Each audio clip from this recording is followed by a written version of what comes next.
Started.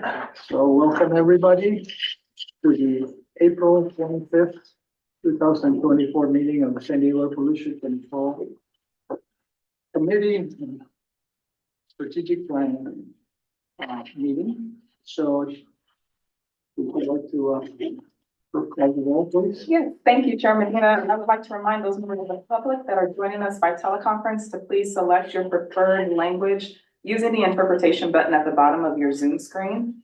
I'd also like to note for the record that all committee members are participating in person. With that, Member Bush, Member Sanchez, present. Member Shu, Here. Vice Chair Burke Garcia, present. Chair Medina. Here. Thank you. And Member Bush called and said he was going to be available. Okay, we'll now move to non-agenda public communication. It's an opportunity for members of the public to speak to the committee on any subject matter within the committee's jurisdiction, but not on today's agenda. So Marisa, are there any members of the public that would like to address the committee at this point? Thank you, Chair Medina. I would ask members of the public that have requested to speak on this item here in the conference room to approach the podium at this time. We have Cesar Javier and Clarita Javier. Also, if there are any members joining us via teleconference that wish to speak on this item, I would ask that you dial into the conference line now using the instructions provided on the screen. You may also indicate that you wish to speak on this item by using the raise hand feature at the bottom of the Zoom screen or by pressing *9 now. I would call for Cesar Javier. You can come to the podium. You'll have 3 minutes to address the board.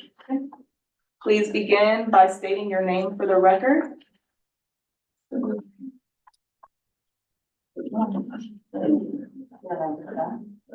And then Your name. My name is Farida A. Javier.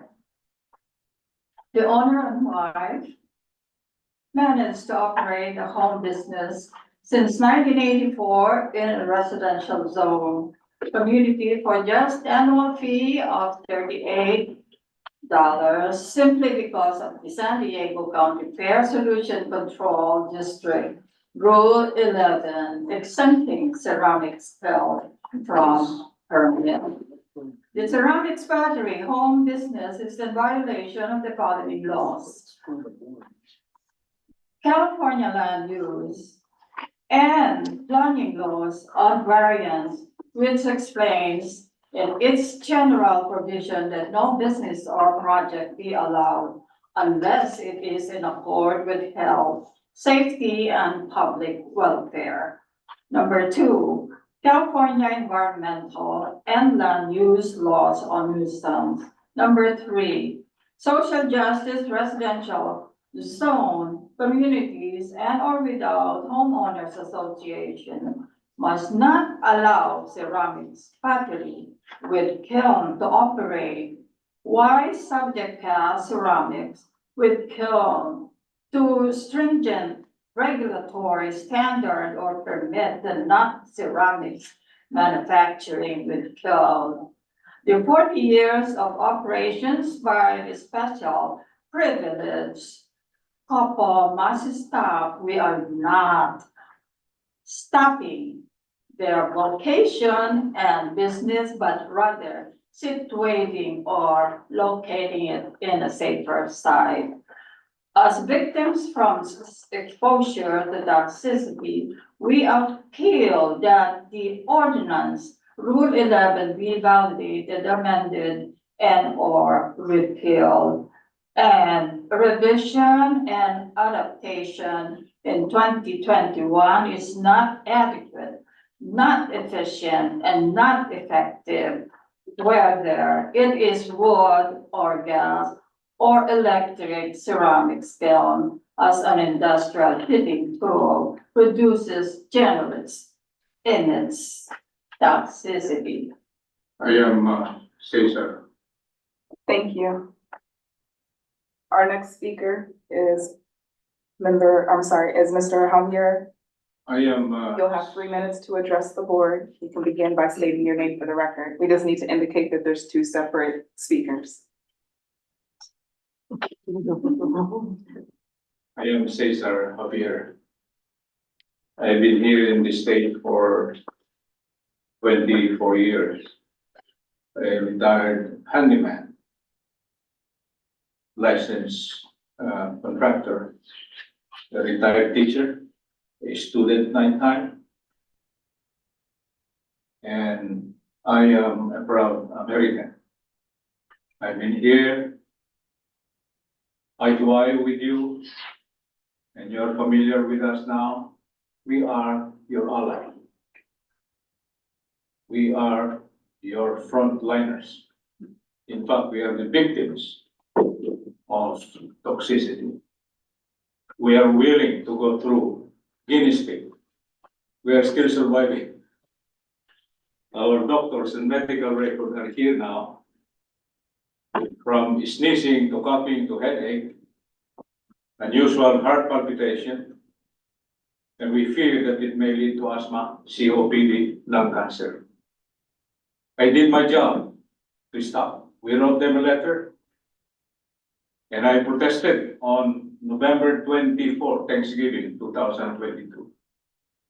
And I was perceived as a violent man. The judge said, leave him alone, meaning the artist worker, meaning the wife who is the worker. Leave them alone. The ruling is government standard. And I responded fearfully, Your Honor, we have been harassed for 9 years, 25 years for my wife. We only protested for 14 days by praying and teaching our neighbors. In fact, we distributed the calendar 2022. And the Honorable Judge Christopher Morrison was blushing, and I feared I must be on contempt, so I stopped. Finally, the verdict was another 6 months for the escalation process. And the next hearing, the judge was different, but another good Caucasian American judge saying, case dismissed. I am not a violent man. I am just trying to reason out and find a diplomatic way, a solution. It was short of citizen's arrest, which the police said, do not do that next time, because when there is a law that you can stop someone before, during, and even after committing crime, be careful next time. You should have your machine gun and nuclear arm. Thank you. We ask you to please do some amendment because that's the recommendation of Judge Christopher Morrison. That's the right thing. You work out with your district councilor and where he is, Honorable Rivera. Oh, bye-bye. That's our test map. Please, let's do something about policy change. Rule 11. Thank you. Thank you. That concludes public testimony on this item. Very well, move on to the next item, the approval of the February 22nd statement of proceedings. Did you see if there's any members of the public that want to comment on that? Thank you, Chair Medina. I would ask any members of the public that would like to speak on this item that are here in the conference room to please approach the podium at this time. Those members of the public that are joining us via teleconference, please go ahead and use the instructions that are provided on your Zoom screen to indicate that you wish to speak on this item. You can use the raise hand feature, or you may press *9 now. Seeing no movement in the chamber and no hands raised virtually, there are no members of the public that wish to speak on this item. Any members of the committee that want to speak on this item? Move approval? 1 second. Okay, would you like to just say all in favor? Yeah. All in favor? Aye. All opposed? Thank you. With Member Bush absent, that motion passes with those board members who are present voting aye.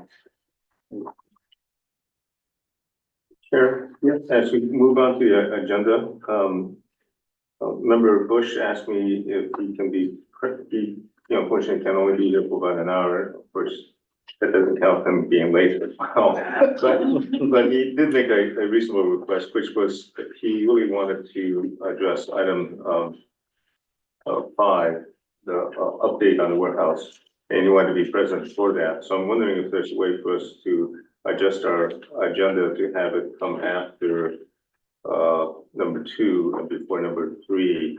Hopefully he'll be here by then. And if not, we can do it after number 3. So you can be here for that discussion of item number 5. So it would just move item 5 to be after number 2. Yes, he called also, and Marvis and I talked about it, and we will, when he arrives, we will go ahead and move it to, depending on. We'll make some adjustments in case Yeah. it's very late. Great. Okay, so I guess the next item is the adoption of dates, times, and locations for the meeting of the Planning and Policy Committee. So any public testimony on this? Thank you, Chair Medina. I would ask any members of the public that are joining us via teleconference to dial into the conference line now using the instructions that are provided on the screen. You may also indicate that you wish to speak on this item by using the raise hand feature at the bottom of your Zoom screen or by pressing *9 now. Also, if there's any members of the public that wish to address this item that are here in the conference room, you can complete a speaker slip that's next to the podium and go ahead and submit that to me as soon as possible. All testimony will be heard at the conclusion of any staff comments. At this time, if there are any brief staff comments, you can go ahead. Sure. So we proposed meeting times for the attached meeting calendar that you have in your packet. These would be on the months where the governing board is not meeting, with a time starting at 2 p.m. in the afternoon. The committee is certainly able to decide upon their schedule. So if these are not workable for you, we're open to other suggestions as well. But this is consistent with what the committee has done in the past, with the change of moving the meetings to the afternoon as opposed to holding them in the evening. Thank you. Any members of the committee that want to comment? No, I move to adopt the meetings, dates, schedules, and times. And locations as well. I second. Very well. All those in favor? Aye. Aye. Opposed? Very well. Thank you. With Member Bush absent, that motion passes with those board members who are present voting aye. Okay, well, we'll move to the next agenda item, 2023 Air Toxics Hotspot Program Annual Report. Would you call for any public testimony on this item? Thank you, Chair Medina. I would ask any members of the public that are joining us via teleconference to please dial into the conference line now using the instructions provided on the screen if you wish to speak on this item. You may also indicate that you wish to speak by using the raise hand feature at the bottom of the Zoom screen or by pressing *9 now. All public testimony will be heard at the conclusion of the staff presentation. Also, if there are any members of the public that are here in the conference room that wish to address the board on this item, please complete a speaker slip at this time and you can submit it to me. I will also note for the record that Member Bush has joined us or has joined the meeting.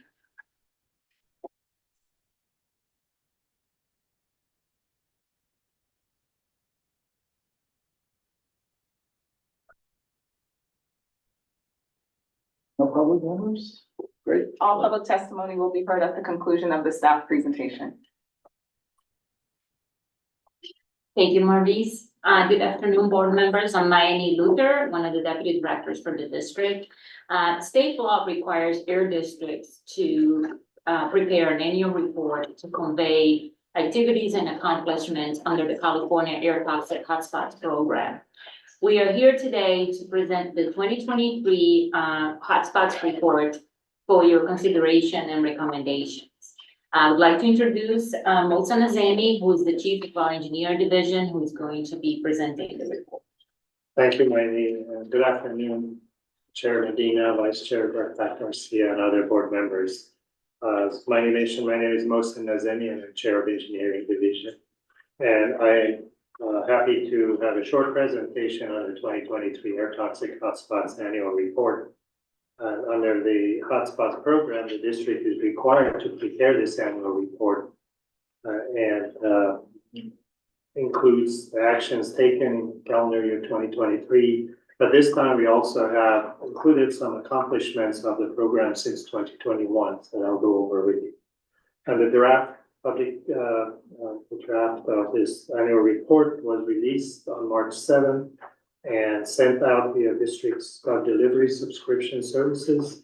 And a public meeting was also held on March 19th. A notice for the meeting was also sent out via social media. Can I have the next slide, please? The California Air Toxic Hotspots was proposed under Assembly Bill 2588 that was passed in 1987. And that's why sometimes we'll refer to this program as AB 2588 program. That's the initial bill that was proposed under. And under this program, the district evaluates potential health risks from toxic air contaminants that are emitted by stationary sources in San Diego County. Then based on those potential health risks, the program requires the facilities to conduct public notification to ensure the public's right to know about facilities that create elevated health risks and implement risk reduction to reduce those health risks. And the next slide, please. This slide is an illustration of how we can be exposed to air toxic emissions and potential health effects that may result. The primary exposure to air toxic is through inhalation, which is breathing in chemical vapors, fine particles, or contaminated dust. Another form of exposure is through ingestion, which is drinking or eating chemical contaminants, or having dust or soil put into our mouths through hand-to-mouth pathways. Kids do that a lot. And the third main exposure pathway is through thermal absorption, which is absorbing chemicals through the skin. Once we are exposed to chemicals, the adverse health effects can be caused by different air toxins and can range from symptoms such as minor eye or throat irritation and headaches to more serious conditions such as cancer, birth defects, or damage to various organs. The nature and severity of the health effects vary by the type of the chemical, quantity of it, and the duration of exposure, and how far the distance is from the source, as well as the sensitivity of different individuals. Each person has a different sensitivity. We have the next slide, please. It's important to highlight that the requirements of this program, which are public notification and risk reduction, applies to stationary sources, which include factories or manufacturing plants, power plants, shipyards, landfills or sewage treatment plants, rock or asphalt plants, and other industrial, commercial, and governmental operations.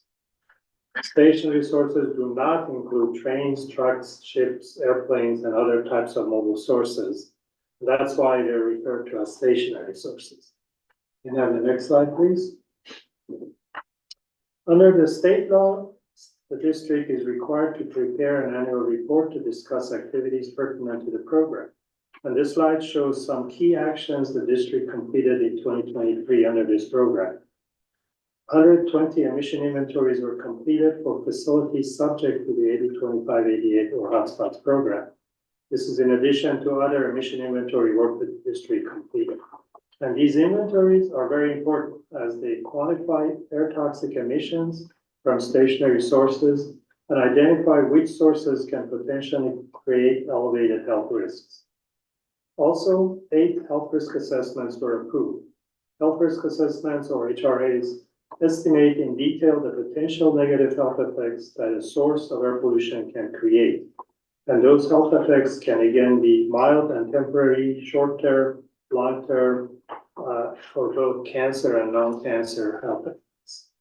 The district also completed, required 6 public notifications for facilities that can potentially create elevated health risks, required to notify the community that are impacted by those health effects. In addition to public notifications, 6 public meetings were held to more specifically discuss the potential health impacts from these sources. And finally, the district approved 6 risk reduction plans. Facilities that can potentially create elevated health risks are also required to submit a plan to the district on how the negative health effects can be reduced to an acceptable level. The next slide, please. One of the main benefits of this program is the risk reduction measures. And this table lists information about the risk reduction plans the district approved in 2023.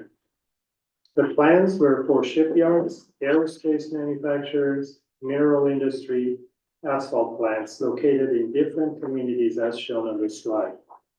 Some of the risk reduction measures included increased control of emissions, changing the process to decrease the emissions, removing equipment that releases the type of the toxics that cause the increase in health risk. Of the 6 risk reduction plans approved by the district last year, so far 4 have been fully implemented and 2 have been partially implemented. And when we say fully implemented, means that the health risks were reduced below the level required by District Rule 1210. And partially implemented refers to facilities which have already started implementation of the risk reduction measures and are on their way to full implementation. These are the 2 facilities named here as BAE and Pacific Ship Repair.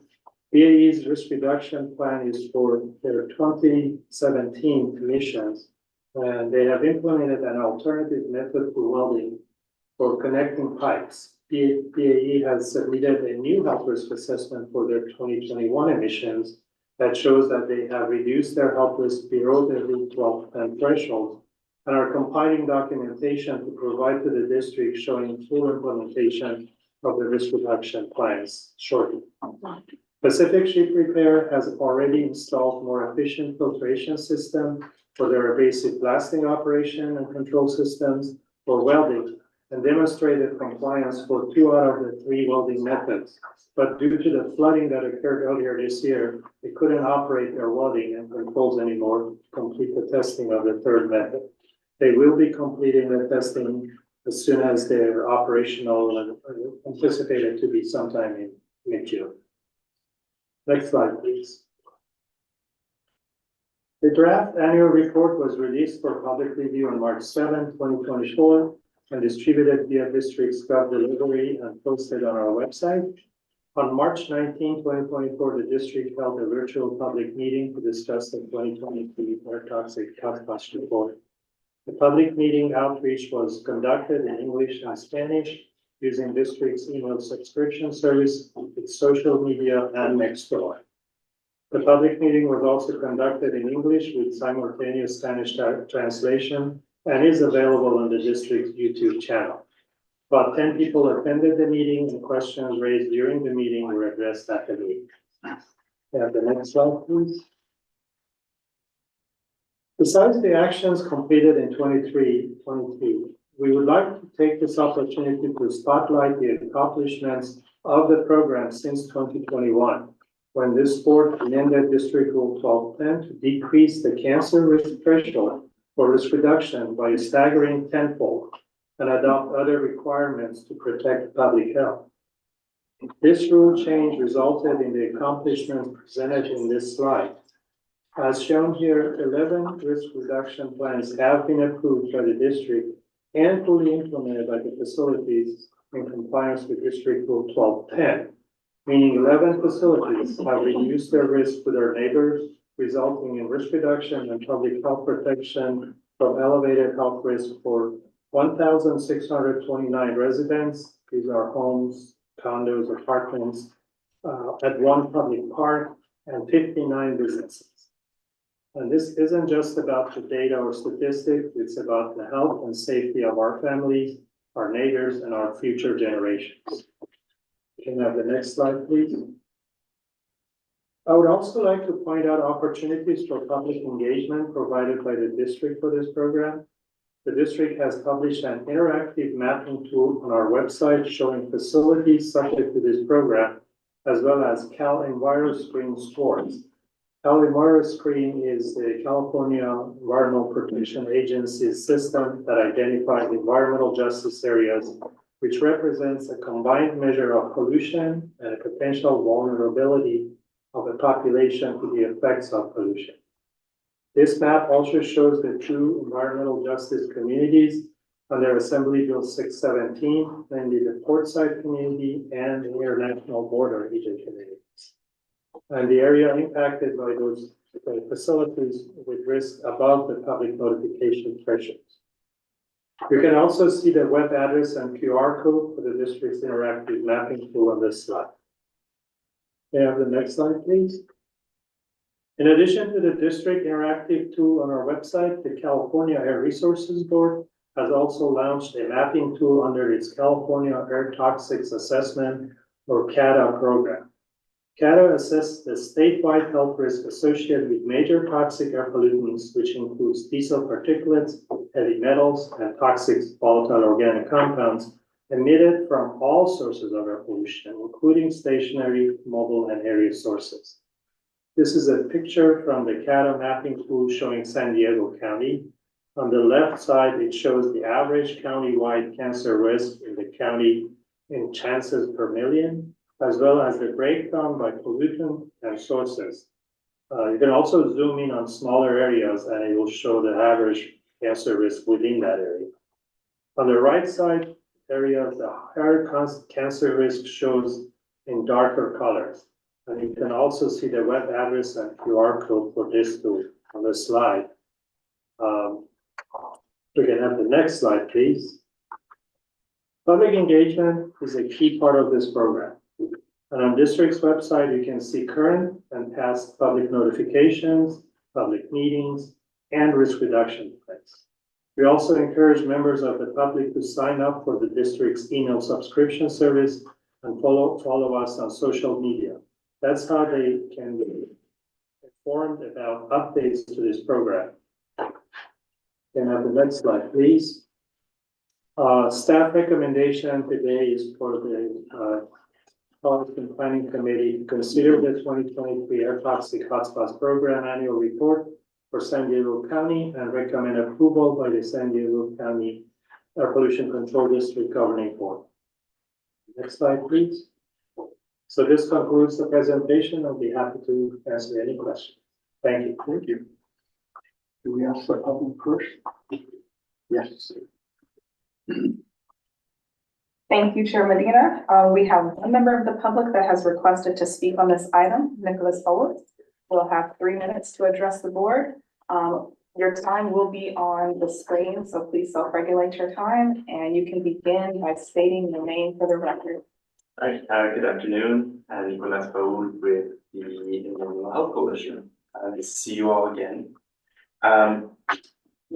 EHC supports the staff recommendation. Just wanted to speak today to take this opportunity to comment on what we see as some incredible work by the Air Toxics team. Miami and Wilson have really been carrying this work for some time now.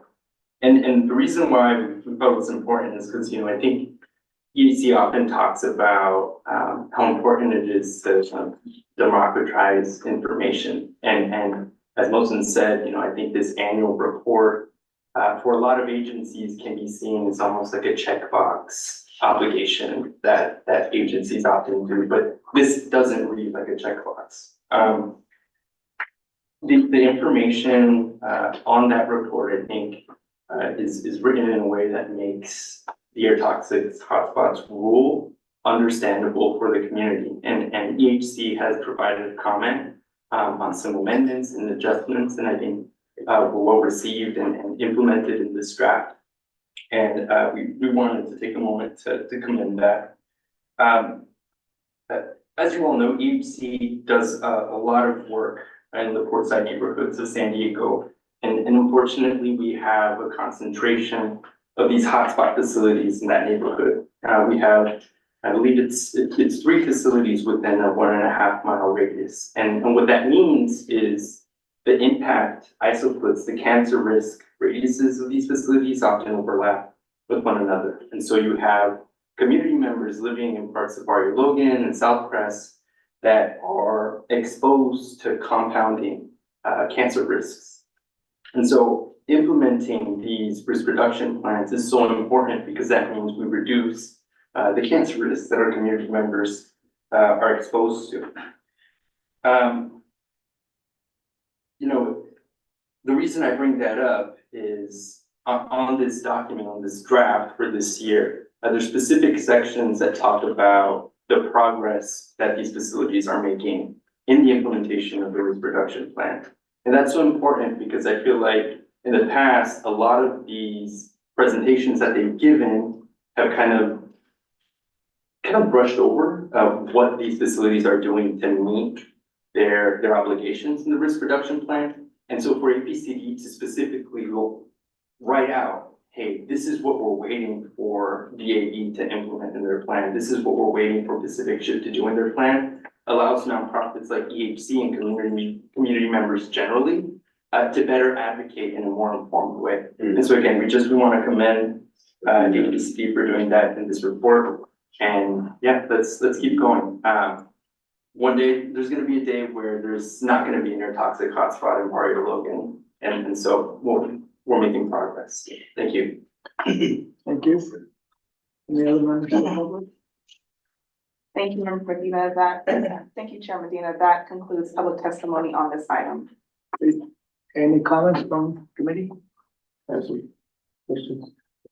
So most, just for us and members of the public maybe listening, just for clarification, we used to have a guideline of, was it 100 cancer cases per million?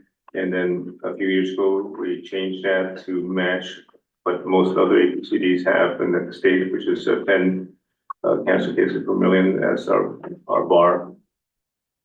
Is that the change we made? Yes, that was the change I was referring to earlier in November 2021, the board amended Rule 12. And with the new bars of 10 per million, we now have over 1,600 residents that have greater protection.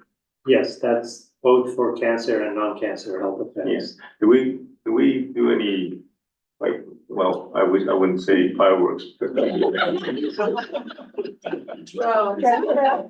Light show. Pretty impressive, it's not a fire. but it seems like there should be some reason to celebrate that you know, sometimes people accuse agencies for not doing much to improve health conditions. This is a notable change that we made. So I'll you know, if I get a chance, I'll say it to somebody, whoever's listening to me in public. So I think that's great. That happened within the short span of Since 2021. yes. In government, that's a very short time. Yeah. So I think it is. So I think that's very important. The other question I have is, we addressed the issue of hotspots that overlap, that are within close proximity together. We now have mapping it to allow the public to see that happening. So let me see if my math can be extrapolated. So if I'm in an area that's overlapping, let's say 2 or 3 hotspots, my chances of cancer is not 10 per million, but maybe 20 or 30 per million. Does that math make sense? It not quite like that, because there are different factors that will calculate the potential cancer risk. And then in addition to that, we also have contributions from area sources and mobile sources. So depending on weather conditions and where the receptor is located, meaning the business of the resident, you know, that cancer risk can certainly increase. And that's why we wanted to demonstrate the tool that was developed by the California Air Resources Board, because that tool is more comprehensive than our mapping tool, and that includes all emission sources. Sure. So I was just dealing with the data that we have with regards to hotspots, stationary sources, not the many other factors, like either my age or my genetics. But so we know all those factors come into play, but for what we control, which is stationary sources and the regulations we have, if we have multiple sites and overlapping hotspots into a residential area, the cancer risk is higher just from what we control. Right. So my next question is, are there, and you may not have to answer this right away, are there air pollution control districts or rules from other APCDs, or maybe we can venture into this, that if we have multiple, sites within a particular community, that we have some threshold to say that, gee, after 3, we're not gonna go any further. We know 10 is the bar that we set. But if we continue to allow that, you could approach, we're back to close to, maybe I can't see 10 hotspots in one community, but probably due to the other factors, we are already there. But in any case, for APCD, a rule saying that after we pass that threshold, whether it's 2, 3, or 4, that any additional hotspots or potential permitting of permanent sites would be scrutinized, if not allowed. Is there any kind of thoughts along those lines? I can share my thoughts and then you can correct me, yeah. Well, But, so not specifically, but, San Diego has the most health protective rule in terms of, hotspots, in terms of the threshold. And then in addition, in order to permit, these operations, there's a separate rule, that these sources are subject to, which is Rule 1200. That rule has even more stringent thresholds for us to be able to permit that, source. And in addition to that, we evaluate under CEQA, any potential impacts from, from these sources. So there are many other opportunities for us to assess cumulative health risks and mitigate those risks. Under CEQA then, has there ever been thoughts, or under CEQA, have there been any cases in which, because of a site having cumulative effects that are much higher, that those CEQA reviews are scrutinized more, or maybe denial of projects? Yeah, cumulative health risk is certainly an element that we evaluate under CEQA. Nothing specific comes to mind now for San Diego, but that's one of the elements that we evaluate under CEQA is cumulative impacts from sources. And perhaps that's why we need a larger staff to deal with CEQA review. But I think that's, to me, important for us to know as in policy making, and maybe we can convey that to the board later, the entire board, that this may be an avenue to pursue in some way, because we know those areas in the environmental screening map is because there are multiple sources of pollution, not only from the stationary sources, but of course the mobile sources. But I think that's important for us to note. We have these tools now, we have the mapping. And I think the next step is to use that mapping to really affect some change in how much these specific communities are suffering more than others. So I think to me, that would be the next step. When we first got here, we're asking for the mapping so that we can have a better idea how close these hotspots are together. I think the next step is to look into how do we use that data to improve there. Thank you very much. It was a great report, but I'm ready to celebrate. the only thing I would add, board member Shu, is that for sources that risk are below 10 in a million, and they're not like being addressed by this, the risks are calculated based on the maximum exposure level point. So even if somebody's facility's risk is 8 in a million, that 8 is at one spot, that is the maximum point. Even a facility that's not very far away from that, their maximum point is not the same as that. So even if this one is 8 and this one is 7, doesn't mean that the total is 15, because their maximum impact is different locations. When you look at that location from this other facility, it's not gonna be 7 in a million, it'll be like 2. So it's not additive, just as Mikey was trying to explain. It's not, you don't add the maximum risk from every facility together to get the total. I understand there's more math involved than I try to simplify. Nevertheless, we know the health reports from the health department reflect a huge impact in these communities.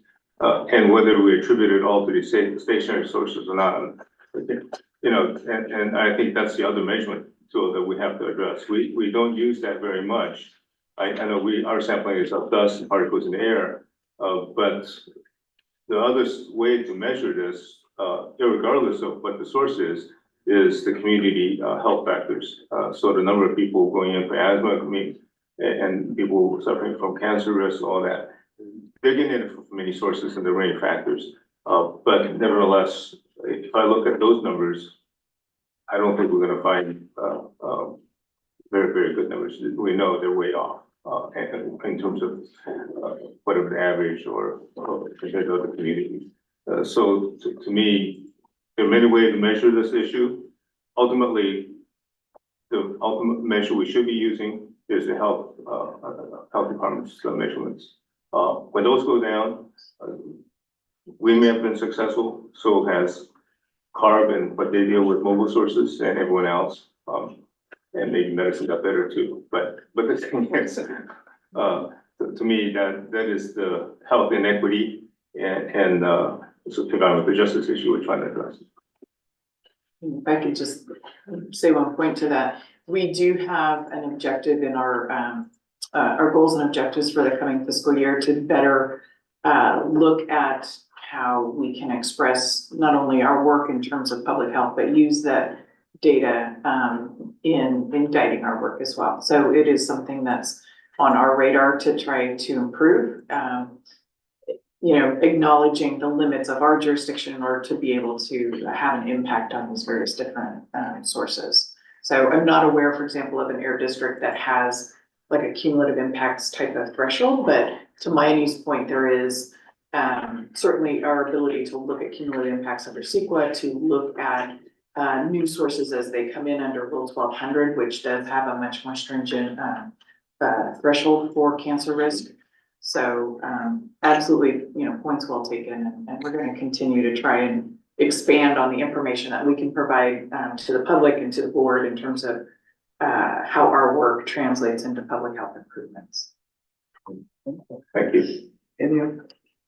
Well, this is for action, right? So I would recommend approval by the San Antonio Pollution Control District Governing Board. Second. Very well, before we vote, I do have some questions. I'm gonna get a little wonky here, but I noticed that some of the reductions in the cancer risk that went below the threshold were barely below the threshold. So I was curious whether you used any statistical tools to see what the uncertainty is around that number. I'll give you an example. There was one site, Robertson Grading Mix, had a 0.99 risk at this point, from I think over 1. So how accurate, what is the uncertainty around that 0.99? And do we take that into consideration?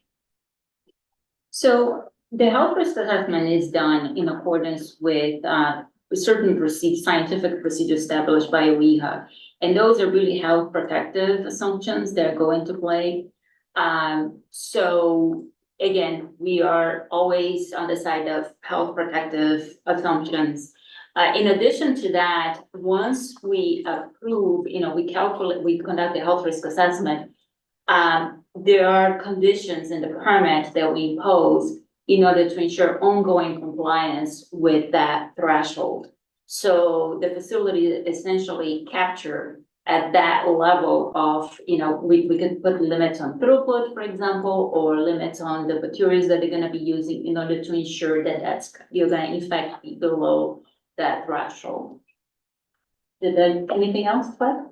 No, I think the uncertainty factors is already taken into account, as Maini mentioned, when they develop the guidelines for conducting health risk assessments. Okay. So they look at the sensitivity of the most sensitive population and consider those as part of the establishing of these unit risk factors.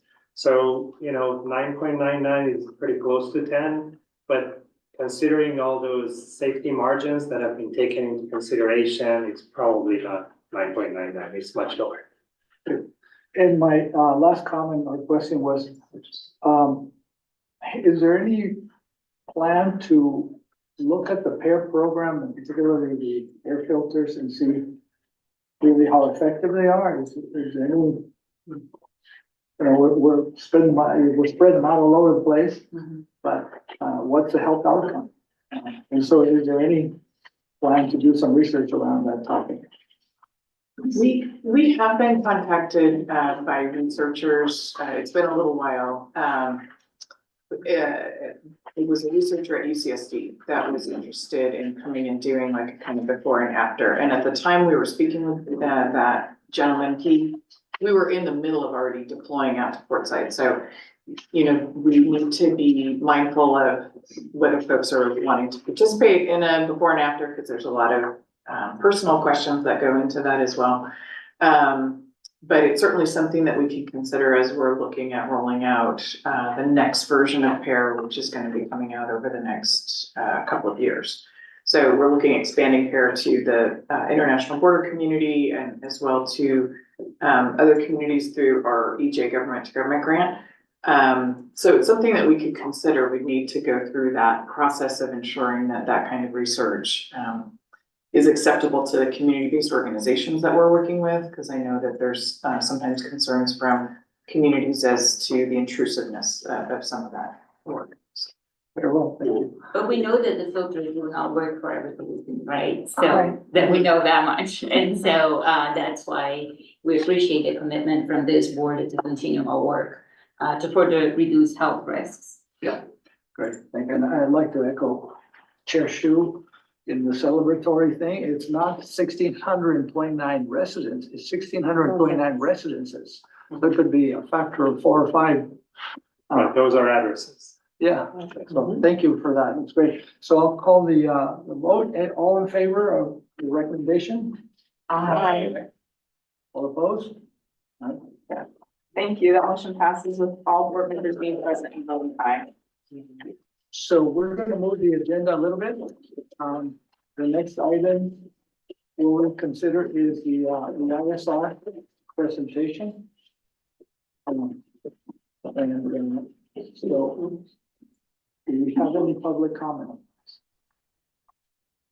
Thank you, Chair Medina. I would ask any members of the public that wish to address the board on this item to please dial into the conference line now using the instructions that are provided on your Zoom screen.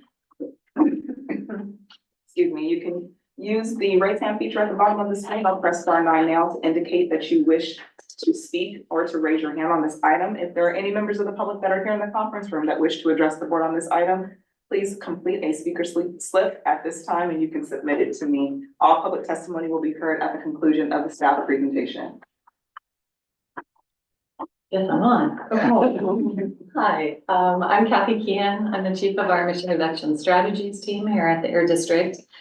We're coming to you today with an update of the district's indirect source activities. I'm here to give you some information on what the warehouse working group has been working on for the past few months.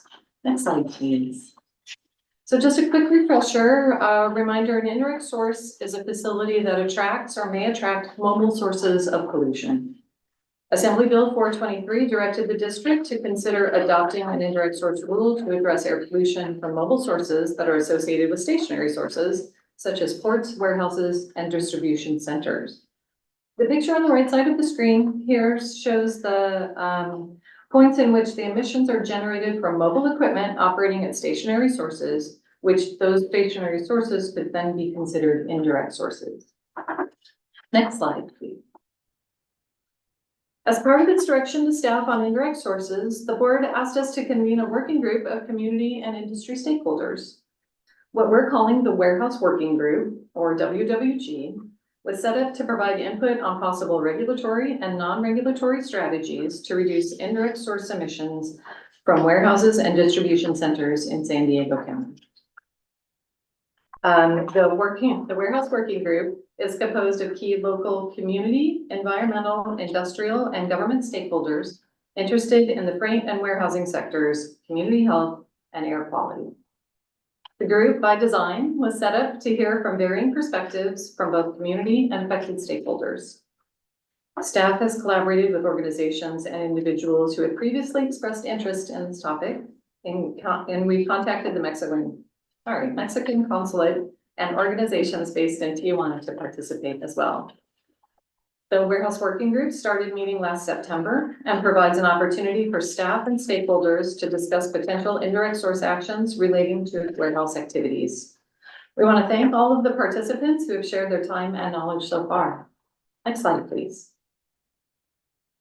So far, we've had 6 warehouse working group meetings. The meetings are held virtually from 3 to 5 p.m. on the first Monday of the month.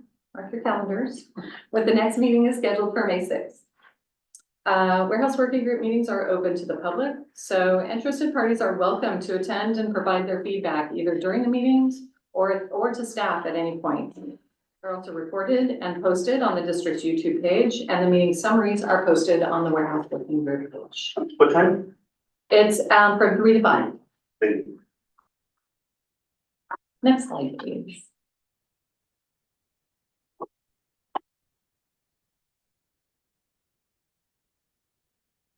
So to date, there have been 12 hours of discussion covering a wide variety of topics around warehouses. The discussions have ranged from very broad level to very detailed and specific. We've tried to boil down these in-depth discussions into the following areas for today's update. What are other areas doing? How would a rule work? What are the barriers to action? What are the benefits of a rule? What could we do other than a rule? And does a rule make sense for the region? Next slide, please. So we'll start with what other areas are doing. It's important to understand and acknowledge the work already happening in this space. South Coast AQMD has adopted a warehouse indirect source rule. We've learned very much from their efforts so far. We expect any rule that would be adopted in San Diego would be modeled in some way after the South Coast rule. In that rule, warehouse owners and operators are tasked with taking a certain number of actions to reduce impacts from their operations. Since local districts cannot directly regulate trucks or truck trips, the South Coast rule offers a menu of options. That menu also includes installing solar or EV charging, providing neighboring residents with filters like the PAIR program, paying into a mitigation fund, along with cleaning up truck trips to their facilities. This menu is very important from a legal standpoint and is something any San Diego rule would need to include. South Coast, though, is not the only entity addressing these sources of pollution. The state, which does have the power to directly regulate trucks that make indirect sources an issue, they have regulations covering not only trucks, marine vessels, locomotives, and cargo handling equipment as well. We anticipate these regulations to continue to help address our air quality concerns in the region and at indirect sources such as warehouses. The warehouse working group has also touched on other local and state transportation demand management efforts, such as the Caltrans effort to make it faster for trucks to cross the border to reduce idling emissions, for example. These ideas are popular with trucking companies, particularly those that cross the border, since they address congestion and time required to cross, as well as air quality concerns. Next slide, please. While the warehouse working group looked at other rules, the discussion spent a lot of time on how a potential San Diego rule may work. These discussions have touched on determining what a good definition of warehouses would include. We've heard that this is a very important aspect from the warehouse operator's perspective, since sometimes warehouses are used for things other than goods movement. Another discussion is about who controls what happens at warehouses and with truck fleets that serve them. We've heard from warehouse owners that there are many different models of how warehouse operations are controlled. We've had discussions on what pollutants a potential rule may cover. We've talked about what options there could be for smaller warehouses. Would we offer fewer menu options or different timelines? Going back to the definition of a warehouse, what would even be considered a small warehouse? And we've discussed whether specific actions in a rule could or should apply to warehouses in disadvantaged communities or near sensitive populations. Would a rule be stricter in those areas? Would it take effect sooner? Are there different actions that we could be asked of those warehouses? Next slide, please. And we touched a large amount of time, I would say, in the working group has been devoted to discussing barriers to action, including the following points. We've heard from warehouse owners that truck trips are not controlled by the owner of the warehouse. If this is the case, how can owners take actions to address them? We've heard concerns from businesses and truck owners about what options may or may not be readily available right now to electrify truck trips, including truck range and lack of available charging infrastructure. We discussed with the group how to determine the number and frequency of truck trips. The Industrial Environmental Association has provided some truck trip analysis.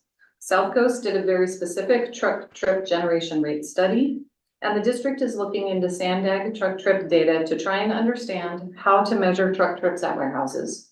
We'll continue to discuss some of these at the warehouse working group meetings in the next couple of months. In fact, that May 6th meeting, we'll be talking about some of that. Even with truck trip data, we've discussed how we can calculate emission reductions from ISR actions that benefit and their benefits to the adjacent communities. How do we take into account the menu requirement and emissions from brakes and tire wear for trucks, for example? The regulated community is concerned about the cost of regulation and the pass-through increase to cost of goods. The surrounding community is concerned about the healthcare costs of taking no action. We've also discussed how a regulation could be crafted to minimize the chances of it being overturned in court. South Coast regulation has been tested, but that's our only roadmap so far, and they're not through, we don't think, with that litigation process. Next slide, please. The group has also considered the benefits of a potential rule, including the following. Residents express the need to immediately reduce emissions from warehouse activity in disadvantaged communities. The group has discussed the benefits of creating regulatory certainty for those regulated and those living near them. Staff has outlined the potential regional benefits from reducing ozone precursors and diesel particulate matter and how that would help achieve state and federal ozone and PM standards, which is important in our region. Staff has also discussed that a new rule might not directly regulate toxic emissions or greenhouse gas emissions, and those could be co-benefits of a regulation that reduce ozone and particulate matter. Next slide, please. Although a lot of the discussion has been around regulation, the group has also discussed other things the district and others could do instead of a rule. The district does currently run incentive programs for trucks. Could these be modified to address warehouse visiting trucks?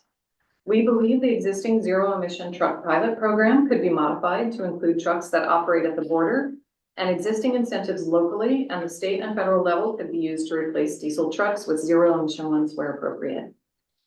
Although the district already enforces mobile sources through an MOU with the state, perhaps increased enforcement of existing rules could help address truck pollution.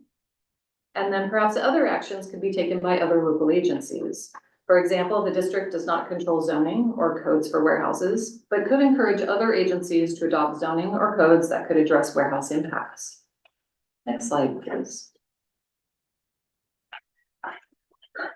Overall, district staff and the warehouse working group are still grappling with many uncertainties about an indirect source rule, including uncertainty about how to measure truck trips and the pollution they cause, how we could translate actions under indirect source rule into actual emission reductions and health benefits. What would it cost the district to implement a rule, considering permitting, inspection, and administrative costs that would be required, and how would those costs be covered if a rule was adopted? Are there things that we could be doing right now to protect health? How does an indirect source rule fit into our overall air quality strategy? Uncertainty is part of the process of rulemaking, not just in indirect sources. Whenever air districts adopt regulations, there's uncertainties about how much emissions would be reduced, how effective a regulation would be, and what administrative burdens the rule might be, and what unintended consequences might result. At the end of the day, we all must try to craft regulations that minimize those uncertainties, provide options to gather data, and reduce uncertainty after a rule is adopted, and adapt those rules to address any new information that comes in after the rule is in place. The best we can do is to use the information that we have available at the time to take actions that reduce air pollution and improve public health in a way that makes sense for the region and to live. Next slide, please. So what's next? As you can see, the warehouse working group has been tackling some significant issues and questions in their discussions.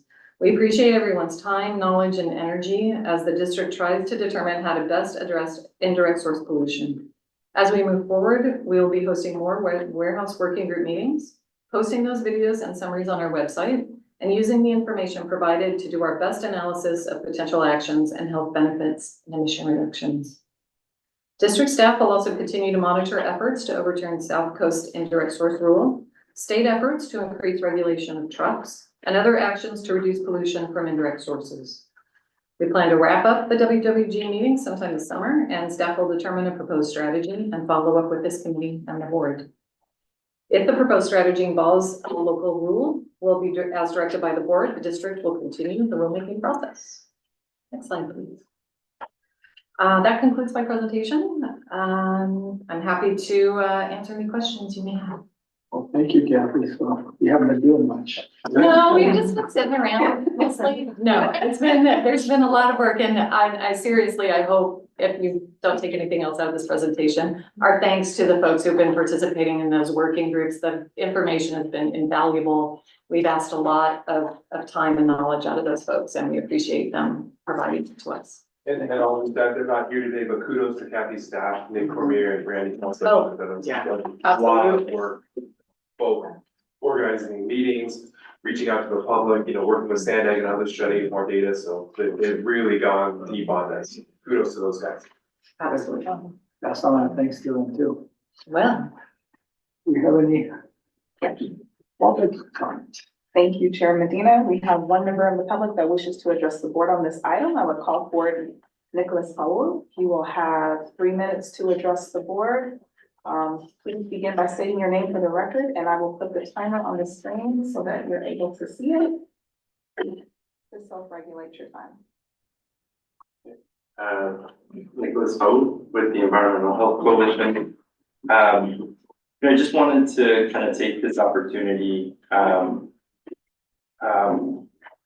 to express EHC support for the indirect source rule.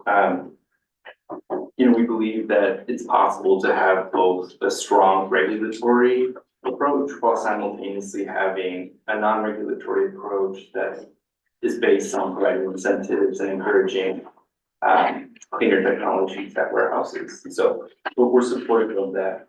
I did want to just kind of raise a consideration for the board members that are here, just to kind of think about, because I think there were some references to how ISR kind of complements state regulations that have been passed. So we've heard about the Advanced Clean Fleet Rule that was passed recently, late last year. And so I wanted to elevate a quick consideration for you all. Last year, Sandag published their San Diego Regional Medium and Heavy Duty Zero Emission Vehicle Blueprint. And in this document, they provided an inventory of heavy duty and medium trucks in San Diego County and projected zero emission truck adoption through 2040, considering ACF. And so in their projections, even with ACF, about 55% of heavy duty and medium duty trucks in San Diego County will continue to run on diesel and gasoline through 2040. And so why is that? The reason why that is because ACF only covers high priority fleets, government fleets, and drayage fleets. And so there's a huge proportion of warehouses, over 67,000 of them in San Diego County, that have heavy duty and medium duty fleets or trucks that don't fall under the ACF definition. Overpolluted communities like Barrio Logan and National City have a larger concentration of smaller warehouses that could be missed by an ISR that looks to regulate warehouses larger than 100,000 square feet. There are approximately 524 warehouses in the port side, and only 5 of them are larger than 100,000 square feet. The 55% of heavy duty and medium duty trucks running on diesel and gas will in part consist of fleets from facilities like Quality Meats and Baja Produce and Barrio Logan that are small warehouses that receive deliveries from medium and heavy duty trucks on a daily basis. These facilities operate extremely close to senior housing facilities and schools.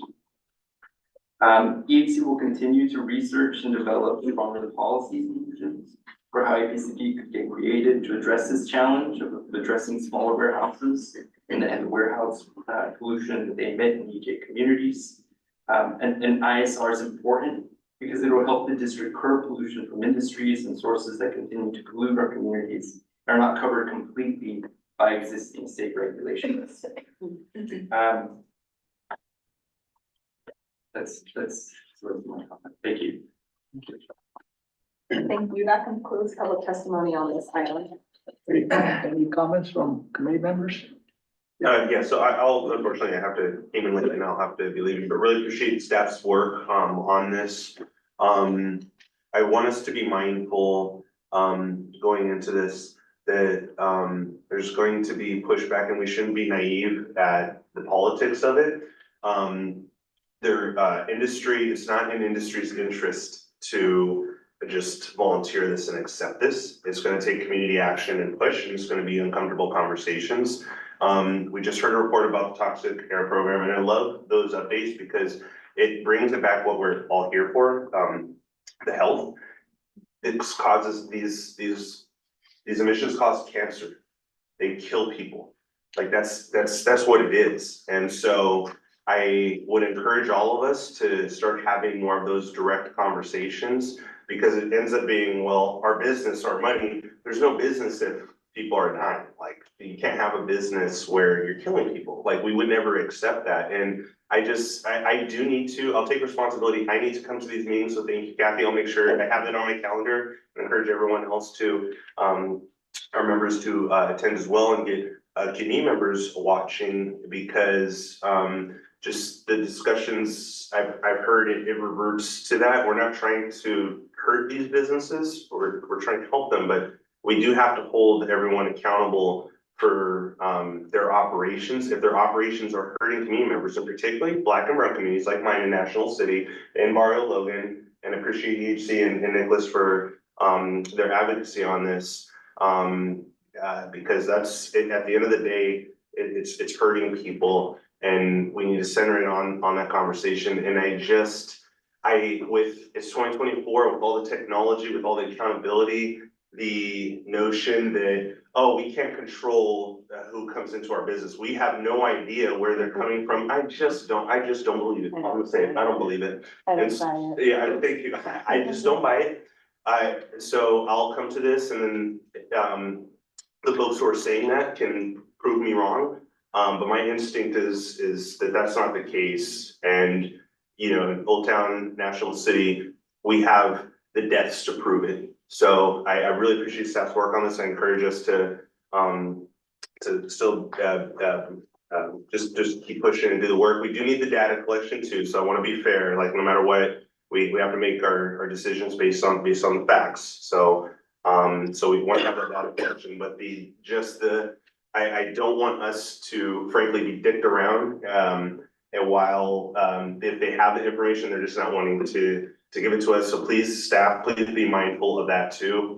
Because just some of the responses don't make sense to me, but I think that's where we also need to hold them accountable. And whether that's the media, whether that's politics, there's a lot of ways to hold folks accountable. And it's not just to be a jerk to them. It's because their operations are killing people. And that's it. So I have to get going, but I really appreciate that. I'm going to drop that bomb before I go. But thank you, staff, for the work on this. I will be there on the 6th, and also thank you for letting me borrow your charger. Thank you, Kathy. And nobody else is allowed to leave because we got a pass action. Member, Vice Chair, and, There's 3 of us. I think we could still vote. So this is just me thinking off the top of my head. If I can put all my Amazon deliveries for my Amazon delivery day so that I have fewer packages coming. If people put enough effort into things, they can figure out, okay, like from these companies, we're gonna have such and such a day that are gonna have deliveries here or shipments out. It can be done. It's gonna take work to do it, but there is a way to control the traffic in and out of places if they really want to do it. Chair Shu? So I have a few questions, of course.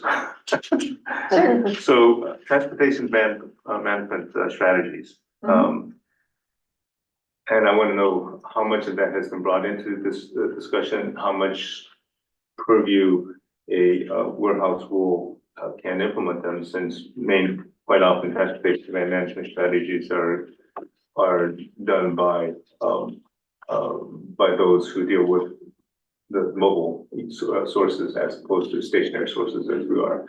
But there's a whole gamut of strategies in transportation management, and quite often we hear about it for large employers and their parking lots and how they can reduce the number of vehicle miles traveled, people going in and out of that place of employment through some kind of demand management program for their employees and the vehicles in their parking lots. So in this case, how much of that is being thought of as we deal with these rules? Are you asking about transportation demand management, not for employees at the warehouse, but for the actual trucks that are doing the equipment Right, deliveries? so I've been having conversations with people in terms of what are some transportation demand management strategies for medium heavy duty trucks.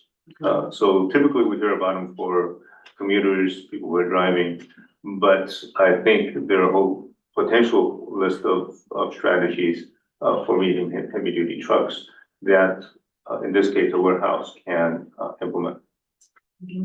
We haven't talked extensively, I would say, about those at the warehouse site. We've talked, like I mentioned in the slide, we've talked about, is there the opportunity for a reservation system crossing the border? So we're doing transportation demand management at the border crossing rather, but we haven't really talked about transportation demand management at the warehouses.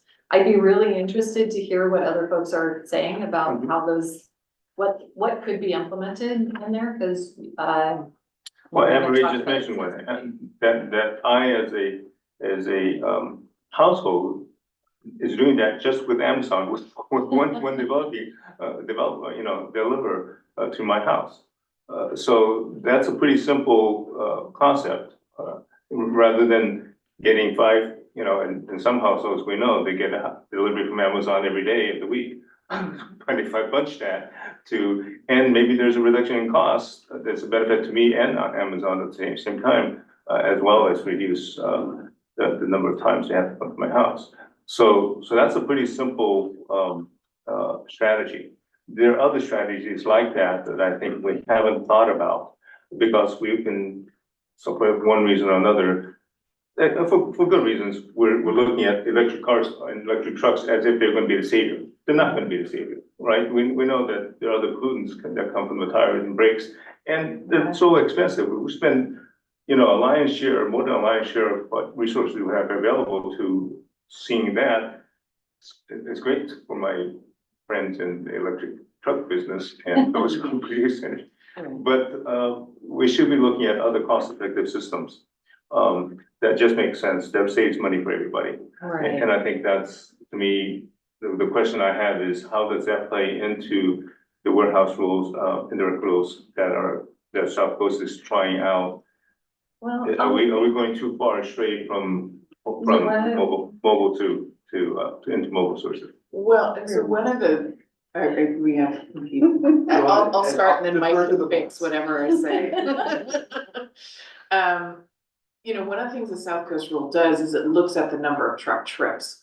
And so if folks get smart about economizing on how many deliveries are coming in, like we're talking about with Amazon, they could have fewer requirements on them under the rule, right? So there is a built-in component to the rule where I believe it's in the initial phases, they have to do an initial reporting of how many truck trips are coming in and out. And then there's an annual update, and below a certain level, they fall out of the program.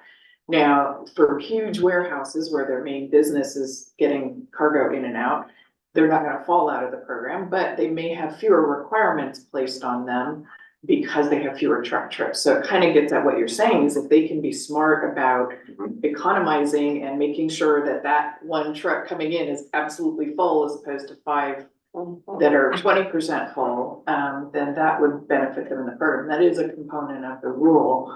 Beyond that, I'm not aware of anything on that suite of options that would get at that, but Mike might be. The only thing I was gonna add, and Kathy, correct me if I'm wrong on this, but I believe the South Coast rule does have an opportunity to say, hey, look, we've laid out this menu of options for you that includes, I think there's 40 some odd things on there. I think it also gives them the opportunity to come up with their own plan, to say, hey, look, we've got a different plan based on the way our operations run and whether it's, a transportation demand management type activity or something similar that they can draw up and submit to the air district that I think they review and say, okay, we buy this, we see how this is gonna reduce trucks, and we'll give you X amount of credit. So there's certainly, I believe that that's something in the South Coast rule. That's certainly something that we can look at incorporating in whatever we develop here, and or learning from them about, hey, have you got any creative concepts that you've approved that we could just build into the menu of options directly?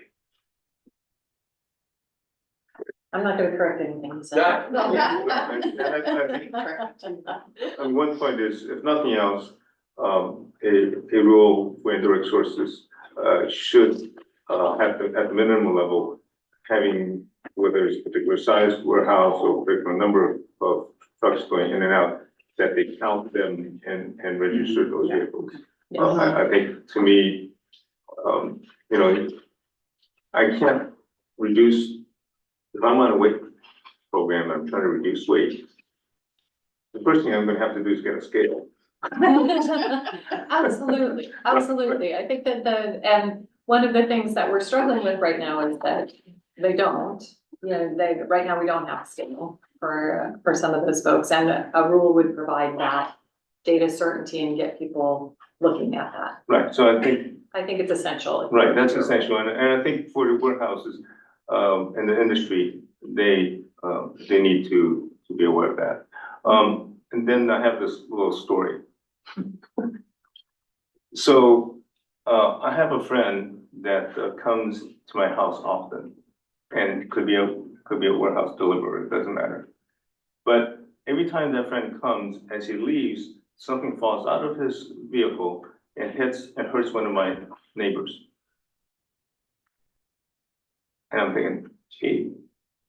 Now, my first thought is, that's my friend's problem. He's got his insurance or whatever. But that happens all the time.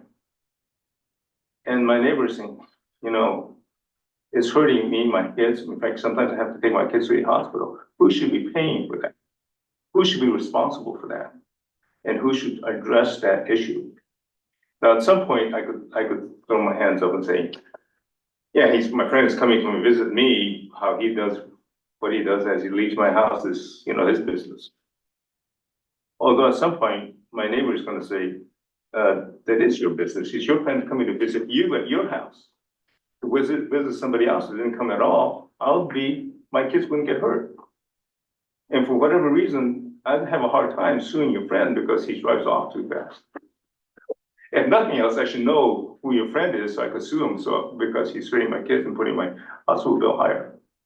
But to me, that's the situation we have. And sometimes we have to express that to the warehouse owners in the industry. So I have a responsibility to my neighbors for causing that injury because my friend is visiting. I am not absolved of that responsibility. And lastly, if it helps you in your discussions with the community and to the industry, often we look at the economic cost by the primary cost. So the primary cost is the cost of the electric, charging station, an electric truck. The primary cost is the counter, the scale, and we weigh everything on the primary cost. But what we need to bring into the equation, which is very hard, is the secondary cost. And if you bring in the secondary cost of transportation and business, then we'll have a better picture. But for secondary costs, by that I mean accidents and injury and everything else that we don't seem to count. And for economists, they like to use the term externalities. So we should bring that into the conversation. What is the externalities of your business plan of having a warehouse? And and for us in government, we have to protect communities and look at what the externalities are. And then lastly, there's another term I'm doing because I've been practicing with environmentalists all the time, is the co-benefits.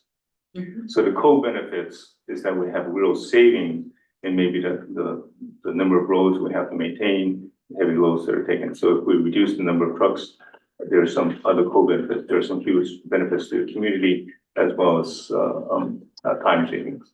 So the co-benefits are similar to externalities, only it works the other way, there are pluses. Right, so I hope that can be entered into discussion just so that people are helpful in these meetings to know that, you know, we all want a better community in the end. And industry has a responsibility to do that. And lastly is, as we work on this, I hope we also see how this overlaps or works with the MCAS and the SERP documents we have. Those have specific goals by a particular time. And that's why we want, if we have a rule, for the rule to come into play quickly. And that because those plans are in place, they should have a priority, that we should prioritize. We're gonna pilot any of these methods of reducing pollution. I know where we should be piloting. It's in these communities that we've already identified and have plans and specific goals by 2030, 31. So to me, that should be part of the idea of as we go forward. We know where we want to pilot these. We have specific goals that are coming up real fast. We have interim goals, right? MCAS had interim goals to 2026. It should not rest on whether or not we electrify fleets. That's, to me, it's not a, they don't get off of the obligation to clean the air because we didn't have enough money or because electric charging stations didn't come into play. That's, to me, it's not, if I was a parent with a child in the hospital for not being able to breathe because of an asthma attack or something like that, I wouldn't accept that kind of answer from an emergency doctor. That, sorry, the machines at the other shop where it's being used, or the breathing machine is not available. I know we have other means to help my child. You can use them, and they may be more cost effective anyway. So to me, that's my attitude, and APCD has that responsibility. We're charged with moving this forward. So I think that's how we can count ourselves as we work with the community. And that's my rant. So thank you. Thank you. I'd just like to add one comment. Kathy, you mentioned that a large part of the analysis, or I don't know, a significant part, is tried and true, which means outcomes. I would just like to say, I don't want us to be reckless legally, but I would like us to think beyond the limits of that rule and maybe consider that we may be testing some of the legality of it. We don't know how the court's is gonna rule on some of these things, but I wouldn't want us to, from the outset, just limit our vision and our scope to what is already in the South Coast region. There's a lot of differences between our region and theirs. There's a lot of smaller warehouses. So there are changes and differences. And I would like to, I would feel better served if at the point that we are making a decision, that we look at the risk profile of several of the options from the legal standpoint. And just be able to make a decision based on that and not just assume from the very beginning that we're not going to test those. If it's worth testing them, I think we may have the support of the board to do that. So I just wanted to put that out. Okay. Certainly when we come back to the full board, we can, or even to this committee, as we're presenting options, we can, elevate that and along with what we project for potential resources and costs and things like that. Sure. Yeah, So, absolutely. And I will say that I think from the guidance we got from the board in June or whatever that meeting was, that was clear, right, that, you know, hey, let's look, because initially I think we presented, we could do something just like South Coast. But what we heard was, let's take a look and see what the opportunities exist for smaller warehouses and, to your point, Member Shu, you know, what we can look at, you know, for heavily impacted areas. So that's been a part of the discussion. I think there may be some opportunities there, but like you said, we've got to do that kind of risk analysis to see, hey, if we push the envelope, what does that mean in terms of implementation? Because if we push it too far, we're not gonna be able to do these things in an expeditious fashion. So we definitely have heard that loud and clear and been thinking about those discussions. Right. Well, thank you very much. Thank you. Good conversation. So we will go to the next, I think we'll go back to the normal agenda. We'll move back to item 3. Which is fees, thank you. Threw me off.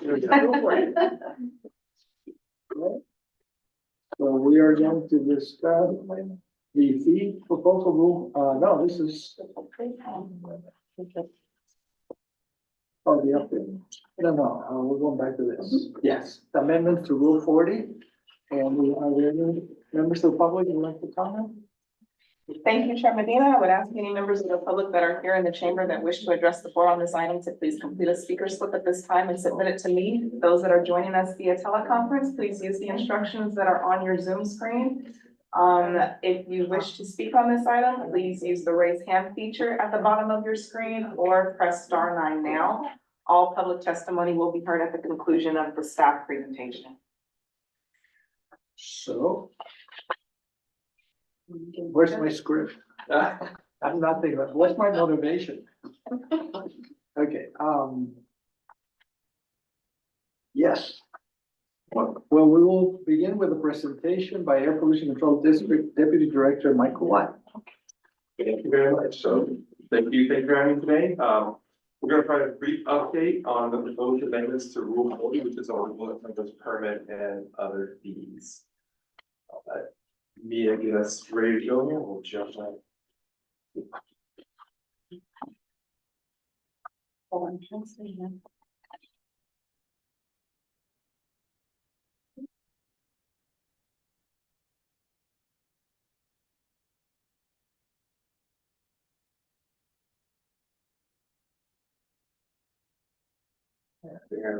Thank you. We go ahead and jump to the next one, Mia. So during today's presentation, I'll be talking a little bit about the background information on our fiscal year 24-25 cost recovery efforts, give an overview of the proposed amendments to Rule 40, and then we'll talk about the district's recommendation to the committee. Next slide, please. So as part of our stakeholder engagement process on this effort, a workshop was held in December of 2023 to proactively seek input from stakeholders on the initial proposed updates to Rule 40. And the first public hearing on the proposed amendments took place before the board on January 11th, 2024. District staff has engaged with commenters and stakeholders during and after the workshop and hearings, and a summary of those comments and district responses will be included in the staff report as part of the governing board package on this item next month. Additionally, we've reached out to over 15,000 permit holders, stakeholders, and industry groups through direct mailings in English and Spanish, emails sent out to subscribers, and the posting of information on the district website about the workshop, public hearings, and today's committee meeting. Since the January hearing, district staff has incorporated updates to the cost recovery model, and we've prepared an updated Rule 40 proposal, which I'll review in more detail in the coming slides. The second public hearing to consider adoption of proposed amendments to Rule 40 is scheduled for May 9th. Next slide, please. So as many individual permit, renewal, and asbestos fee categories are approaching or exceeding the 90% cost recovery threshold, district staff determined that a comprehensive review of labor data was necessary to ensure the district's fee structure fairly and accurately captured the actual costs for services provided. District staff incorporated labor data from the last 3 years into the cost recovery model so that the most recent inspection time assumptions were used to determine appropriate fee recommendations. This analysis showed that there have been both increases and decreases in inspection duration for various permit types and asbestos notifications. There are several factors that can influence the time required to verify compliance at permitted facilities and at asbestos renovation and demolition operations. These include streamlined processes, enhanced expertise of both district staff and the regulated entity, regulatory changes, compliance determinations, and record keeping and reporting requirements. These fluctuations are particularly noticeable for less common industries or permit types where unique circumstances may impact inspection complexity and duration. Additionally, the number of permitted emission units and asbestos notifications reflected in the cost recovery model was updated to better reflect current annual workload trends and associated program costs. Next slide, please. The cost recovery analysis was updated to incorporate the revised workload and time estimate information for renewal and asbestos fees. Estimated current revenues are calculated based on the annual workload for each category. So for example, there'll be the number of permit applications or the number of renewal and asbestos inspections or the number of source tests that we conduct each year. And the existing fee for each category. These are then compared to the projected annual cost, which is calculated using that same workload information and the updated data on the time it takes to provide the service for each fee type. For example, how long it takes us to process a permit or conduct an inspection or a source test. So that's used to estimate the cost recovery percentage for each category. Based on this updated analysis, the district is currently providing a fee-related subsidy of approximately $1.7 million, or recovering approximately 87% of our annual fee-related costs. It's important to stress that the fee categories above represent estimated revenue and costs for a range of services provided under each fee category and are not inclusive of other non-fee related components of the program. The annual cost is only reflective of fee-related support provided for those stationary source permitting and regulatory services and does not encompass the entire program. And a good example of that is our district's mobile source inspection program, which is not included in this calculation because those aren't permitted facilities. We use DMV funds to cover those costs. Next slide, please.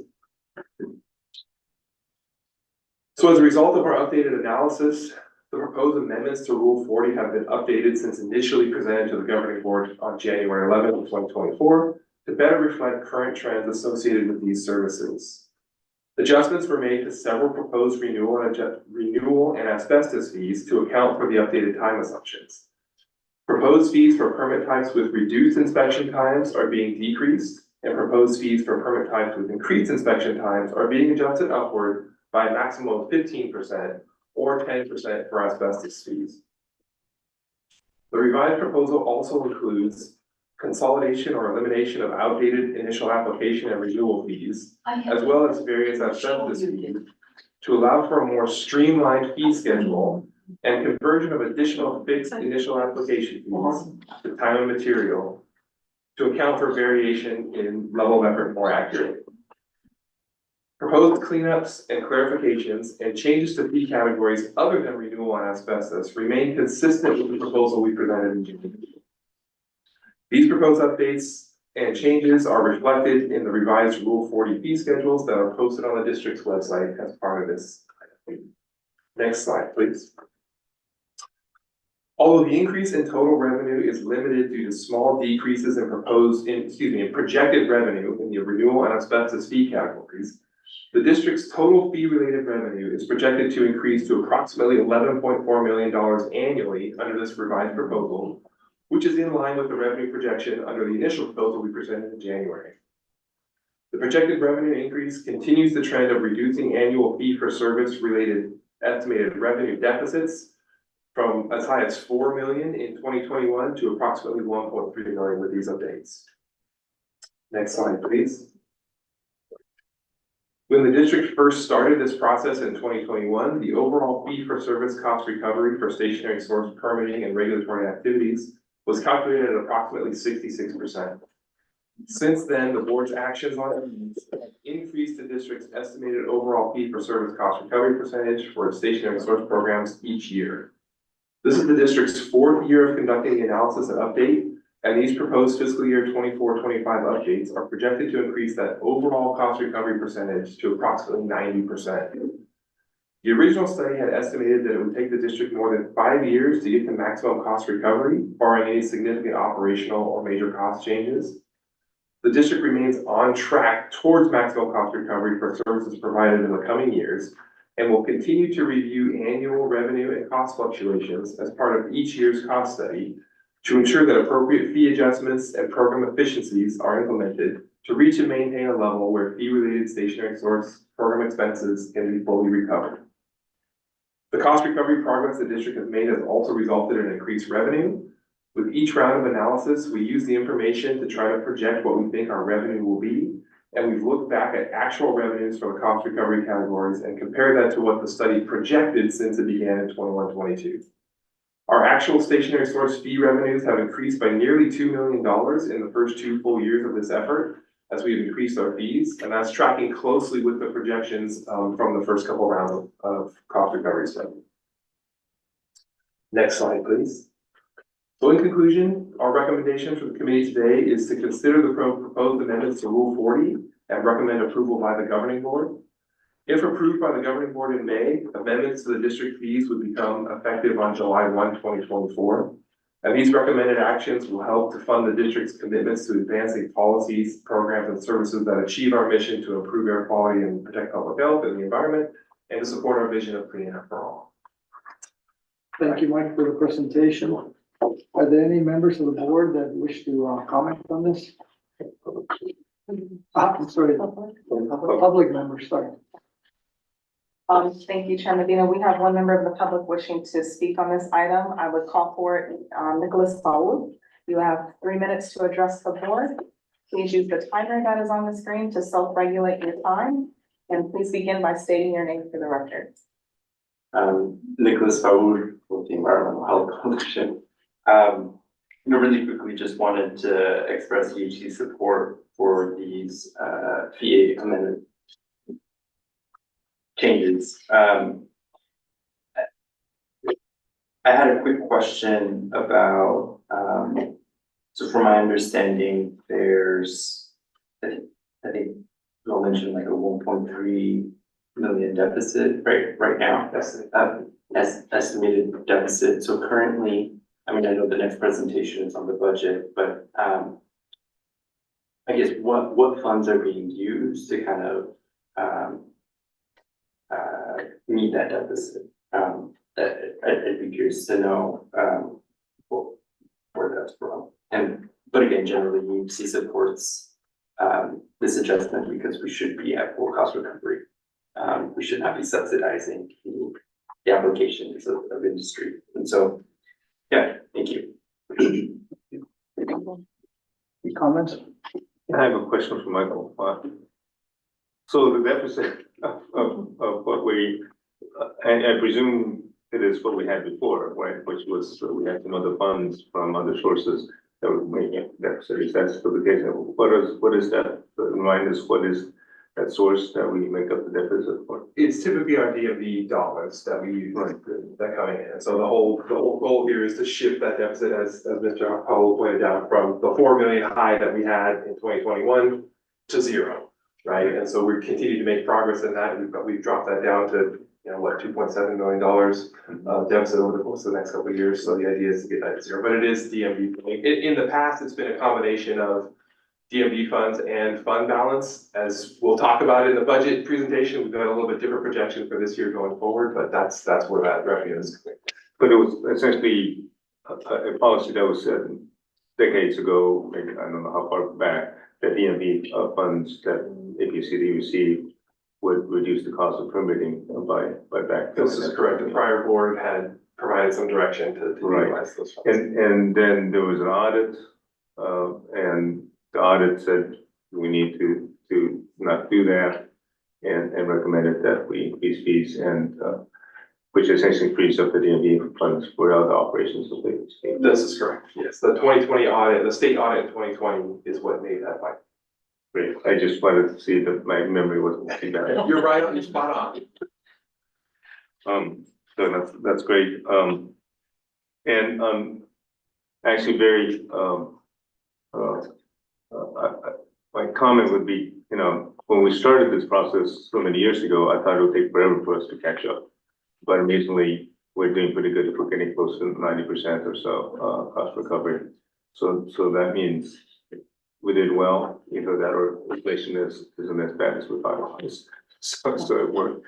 But I think inflation does happen, so we still need to keep up. And it's better to keep up than to fall too far behind, or otherwise we're gonna have a problem of 15% not being enough in some future years. So I would support us getting close to 100% as best we can, so that we're not seeing a steep increase in some future year again. And I think, it seems like the industry has been understanding of that because we get a few complaints, but not a lot. So I think, they know we're simply doing a cost recovery from the permit themselves. We're not gonna make money off of it. We're just simply doing cost recovery. Any other comments? I'll entertain a motion to accept staff recommendation. I'm move so to accept staff recommendations on item number 3. I'll second. Okay. All those in favor? Aye. Opposed? None. Thank you. Recommendation passed. With members Bush and Sanchez absent, that motion passes with those board members who are present voting aye. Thank you. So now we go to agenda item D4, Air Pollution Control District's officers' proposed budget for fiscal year 24-25. This is an informational item only, so no action is taken by the committee. Can you please provide public testimony instructions? Thank you, Chair Medina. I would ask that if there are any members of the public that are here in the conference room that wish to address the board on this item, to please complete a speaker slip at this time and submit it to me now. Otherwise, any members of the public that are joining us via teleconference, you can use the instructions that are provided on your Zoom screen. You may use the raise hand feature at the bottom of your Zoom screen or press *9 now to indicate that you wish to speak on this item. All public testimony will be heard at the conclusion of the staff presentation. Thank you, Marvis. So we'll begin with a presentation by Chief of Business Support Services, Stephanie. Hello, Chair Medina and committee members. My name is Stephanie Nicholas, and today I'm going to present information on our fiscal year 2024-25 recommended budget. Next slide, please.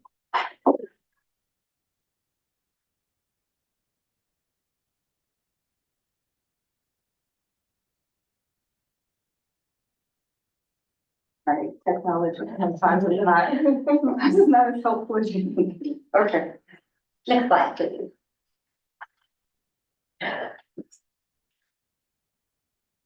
All right, so during this presentation, I'm going to provide an overview of some of the highlights included in the recommended fiscal year 2024-25 budget, a look at the 24-25 recommended budget, fund balance usage, staffing changes, and talk about outreach and engagement we've done and will continue to do. And then going to finish by providing some upcoming dates related to the budget process. Next slide, please. So a few highlights from the recommended budget include an overall budget of $120.2 million in revenues and expenditures for fiscal year 24-25, $60 million in pass-through grant funds to incentivize projects that accelerate air quality and public health improvements. That includes $34 million specifically for projects benefiting disadvantaged communities. $1 million in EPA grant funding to expand engagement with multiple communities throughout the region in air quality awareness, monitoring, planning, and advocacy. Funding for additional air quality monitor sites throughout the region, and then reduced reliance on the use of fund balance to fund district operations and one-time projects. Next slide, please. The San Diego County Air Pollution District is recommending $120.2 million balanced budget for the upcoming fiscal year 2024-25. The budget includes an operating budget of $41.9 million and a special revenue budget of $78.3 million, totaling that $120.2 million. The operating budget is strictly for the operations of the Air Pollution Control District and does not include budget amounts for special revenue funds, which are for things like pass-through grants to pay for incentives. The operating budget plans for revenue and expenditures to run the main programs of the district, such as administrative services, monitoring, source testing, compliance, engineering, and mobile incentives and rural development. The largest chunk of the recommended budget, I had mentioned before, is $60 million or 46.5% of the total for pass-through grants to incentivize projects that accelerate air quality and public health. This includes that $34 million in AB 617 funding, specifically benefiting disadvantaged communities. The second largest expenditure is $29.5 million or 22.9%, and that is for salaries and benefits, or S&B, of SDAPCD's recommended 178 staff positions.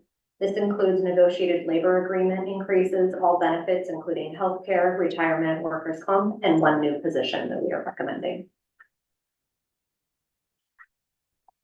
$17.6 million or 13.7% of the budget is for what we call operating transfers out. This is a government term, but what it means is it reflects the expenditure side of the transfer of money between district funds to account for one fund, like the operating fund, provides services on behalf of a special revenue fund like DMV or AB 617.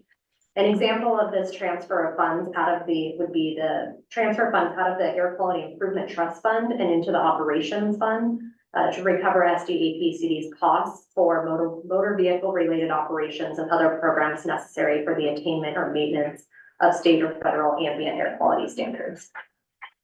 $15.2 million or 11.8% of the budget is for services and supplies, or S&S.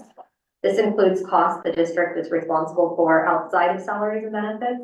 Some examples of costs included would be related to fleet, IT, building maintenance, office equipment, educational materials, translation services, monitoring, and monitoring sensors that are planned within the region. Next slide, please.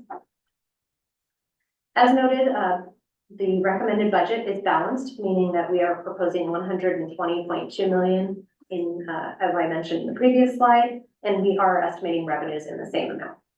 The largest source of district revenue is called intergovernmental revenue of $84.7 million or 70% of the total revenue. This revenue source, these revenue sources are mostly state and federal funds, most of which is pass-through funding for projects to improve air quality and public health in communities throughout the region. A small portion of the grant funds are used to help offset some of the district costs to implement various clean air programs and are not passed through as incentives. Grant agreements usually dictate how we can reimburse for work done under the specific grant agreement. Another primary source of revenue is what we call other financing sources, which reflects the offsetting revenue side of what I talked about before, the operating transfers out. So the monies transferred between district funds, as I noted on the previous slide. An example of this would include transfer of funds between district accounts to cover costs to support programs and administer programs like AB 617. $11.4 million or 10% of the revenue would be derived from license permits and franchises. This is revenue derived directly from permit application fees, permit renewal fees, and other fees paid by customers for district services. This fee-related revenue can only be used to cover the costs of services provided by the district to permit holders. Next slide, please. The district's recommended special revenue fund budget for fiscal year 24-25 is $78.3 million, as I mentioned before, and that's included in that overall $120.2 million budget. The special revenue funds are primarily comprised of state and federal grant funds, most of which, roughly $60 million, is for pass-through funding for incentive projects to improve air quality and public health in communities throughout the region. 90% of the special revenue fund budget is made up of three funds. Funding from the state for AB 617 Community Air Protection Program is $40.3 million, 51%. Carl Moyer Program Fund is $19 million or 24%. And revenue derived from a $4 vehicle registration fee paid annually by San Diego County motorists makes up $11.7 million or 15% of the recommended special revenue fund budget. The remaining 10% of the special revenue fund budget is made up of other pass-through programs such as Clean Cars for All, Farmer, and Cheaper. Next slide, please. As part of the fiscal year 24-25 recommended budget, we have 5 different funds. Before I get into the slide's content, I just want to take some time to explain what each of those funds is. So we have the Operations General Fund, which is a discretionary savings account that should be used for one-time projects. In the past several years, we have used the fund to cover revenue shortfalls within our operating budget. For the first time in many years, we are not proposing to use these funds to cover revenue shortfalls. With that being said, The budget is built on projections that heavily rely on funding from state and federal funding sources. So any changes to funding and or if we do not realize the revenue projections, we may need to tap into the operations general fund to cover any potential revenue gaps. Next, we have our operating reserves, which is a committed account, meaning we can only use this money with governing board approval. This bucket of money is set aside to maintain 2 months of operating expenditures in case of unforeseen economic shortfalls. Next is our facilities and fleet fund. Again, this is a committed account and it is to be used for facility and fleet improvement and replacements as necessary. Then we have our financial and data management system replacement and upgrade fund. Again, a committed account used for financial or data management systems upgrades and or replacements as necessary. As part of the fiscal year 24-25 recommended budget, the district is proposing an update to the committed for financial system replacement fund balance to expand the eligible use of the fund to include potential data management system replacements and upgrades in addition to a potential financial system replacement, renaming the fund to Committed for Financial and Data Management Systems Replacement and Upgrade Fund.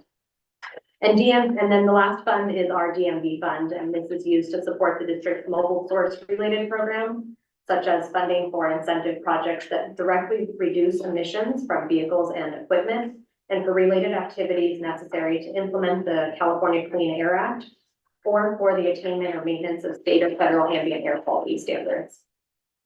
Now to get to the chart itself. For this chart, the blue bar represents the current balance of each of the funds that we are projecting at the end of fiscal year 23-24. And then the green bar represents the additions or subtractions from the funds being recommended as part of the 24-25 budget. So on the first bar on the far left, you'll see that the green is below the zero line, meaning we are recommending to remove $900,000 from our operations general fund and to redistribute it to 3 other funds. This will leave the operations general fund with $6.4 million, and then we are proposing to reallocate that $900,000 as follows. $350,000 would go to our operating reserves to ensure we have 2 months worth of operating reserves for a total projected balance of $5.2 million. $300,000 would go to the facilities fund for a total balance of $1 million, and $250,000 would go to the financial and data management system fund for a total balance of $3 million. And we would propose no changes to the DMV fund. Next slide, please. The recommended budget includes 178 staff positions to ensure critical services are provided and to meet district goals and objectives. This includes 1 new staff position that we are recommending. The new staff position is an air pollution control aide in the monitoring division to support the expansion of the BioWatch program to include Camp Pendleton. This position would be funded 100% by the Federal Department of Homeland Security BioWatch grant. For transparency purposes, we are also recommending the creation of a new budgetary unit, specifically called the Office of Environmental Justice, or OEJ. This will allow more transparency in the tracking of expenditures and revenue associated with the program management of AB 617 and the outreach and engagement to EJ communities. This will include moving within budget 3 existing staff positions from the budgetary unit of administration to the new Office of Environmental Justice budgetary unit. Again, for budgetary purposes, you'll also see a reduction in monitoring staff of 5 staff positions. However, there is not a true reduction. Instead, it's a movement of 6 positions, 6 existing staff positions for budgetary purposes from the budgetary unit monitoring to the new budgetary unit that we're proposing, Office of Environmental Justice. Add to that the addition of that 1 new position that I just mentioned, and it is a net reduction in budgetary staffing of 5 positions for that unit only. The existing monitoring positions being moved to the Office of Environmental Justice budgetary unit are specifically for community air monitoring only. Next slide, please. APCD increased outreach and engagement as part of the recommended budget. On February 8th of this year, we held a public workshop to engage with community members and stakeholders, asking for feedback on how they would like to see the district spend discretionary funds moving forward in both the upcoming and future budget years. The recommended budget summary and schedule of fees for fiscal year 24-25 was posted on the district's website on April 9th.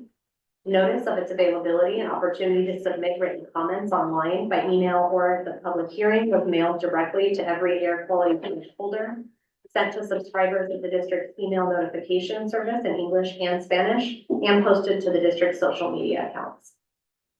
On April 17th and 23rd, an overview of the recommended budget was presented at the International Border and Portside Community Steering Committee meetings to engage communities in the budget process. And we've been making weekly social media posts with recommended budget highlights, as well as providing ways to provide feedback and participate in the budgeting process. The recommended budget includes funding for zero emission technology incentives and additional monitoring station, which were themes from the stakeholder engagement session. Next slide, please. As I mentioned before, the district's recommended budget summary for fiscal year 24-25 is available for review on the district's website.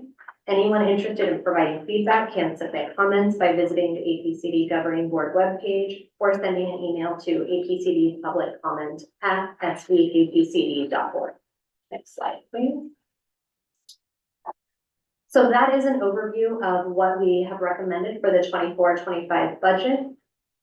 The recommended budget again was released to our website on April 9th. Next, on May 9th at 5 p.m., we'll present to the recommended budget to the governing board. And then on June 13th, budget deliberations by the governing board will take place.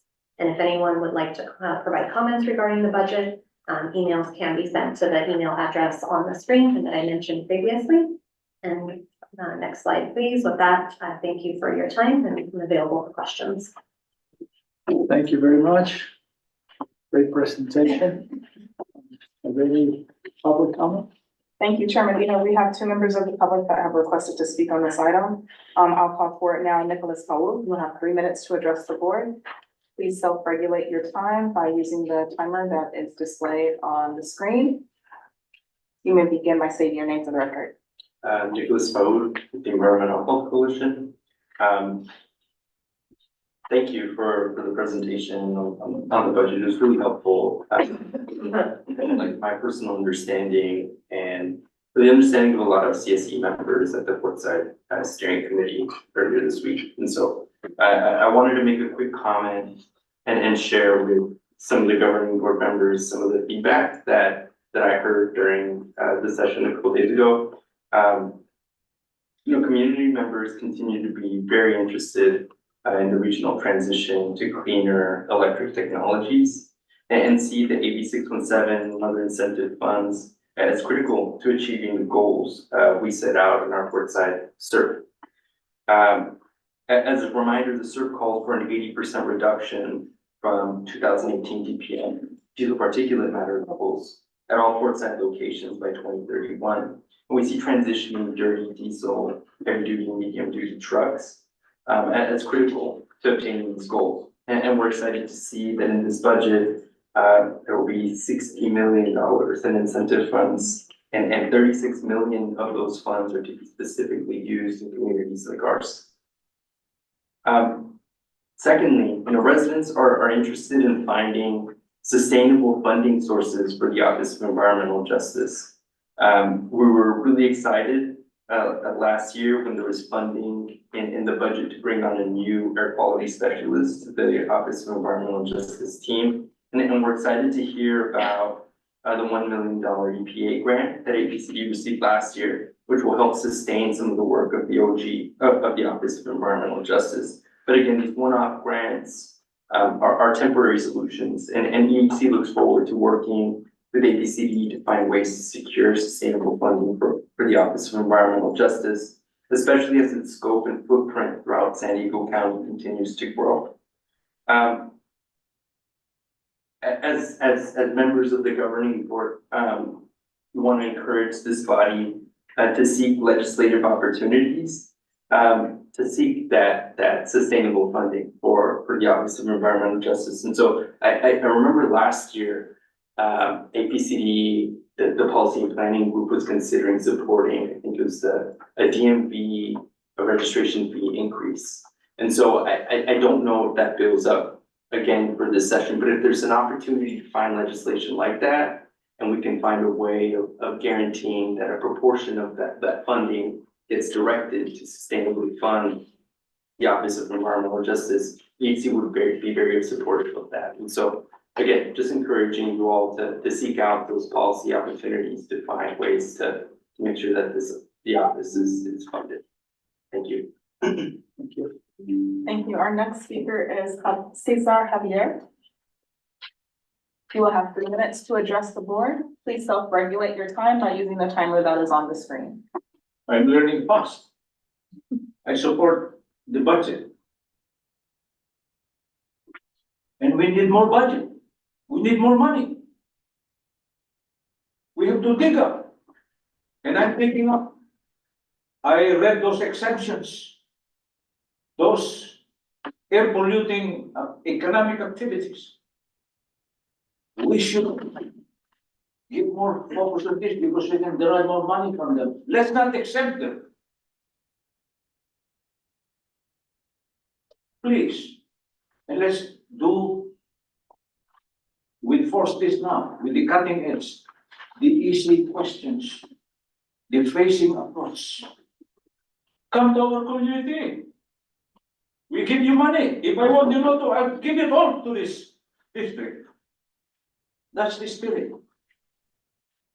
Thank you for my humble voice. Please, look at it. Let's do the easy one. Come to our community. And when they see it, that's the start of the game. This is a critical period. I'm telling you, the high diversity coming into this country, please, let's show them our love of humans and the thing. Thank you. Yeah. Thank you. That concludes public testimony on this item. Any comments from my colleagues? Is this an informational item, so no action is needed? I have a question for our pollution control.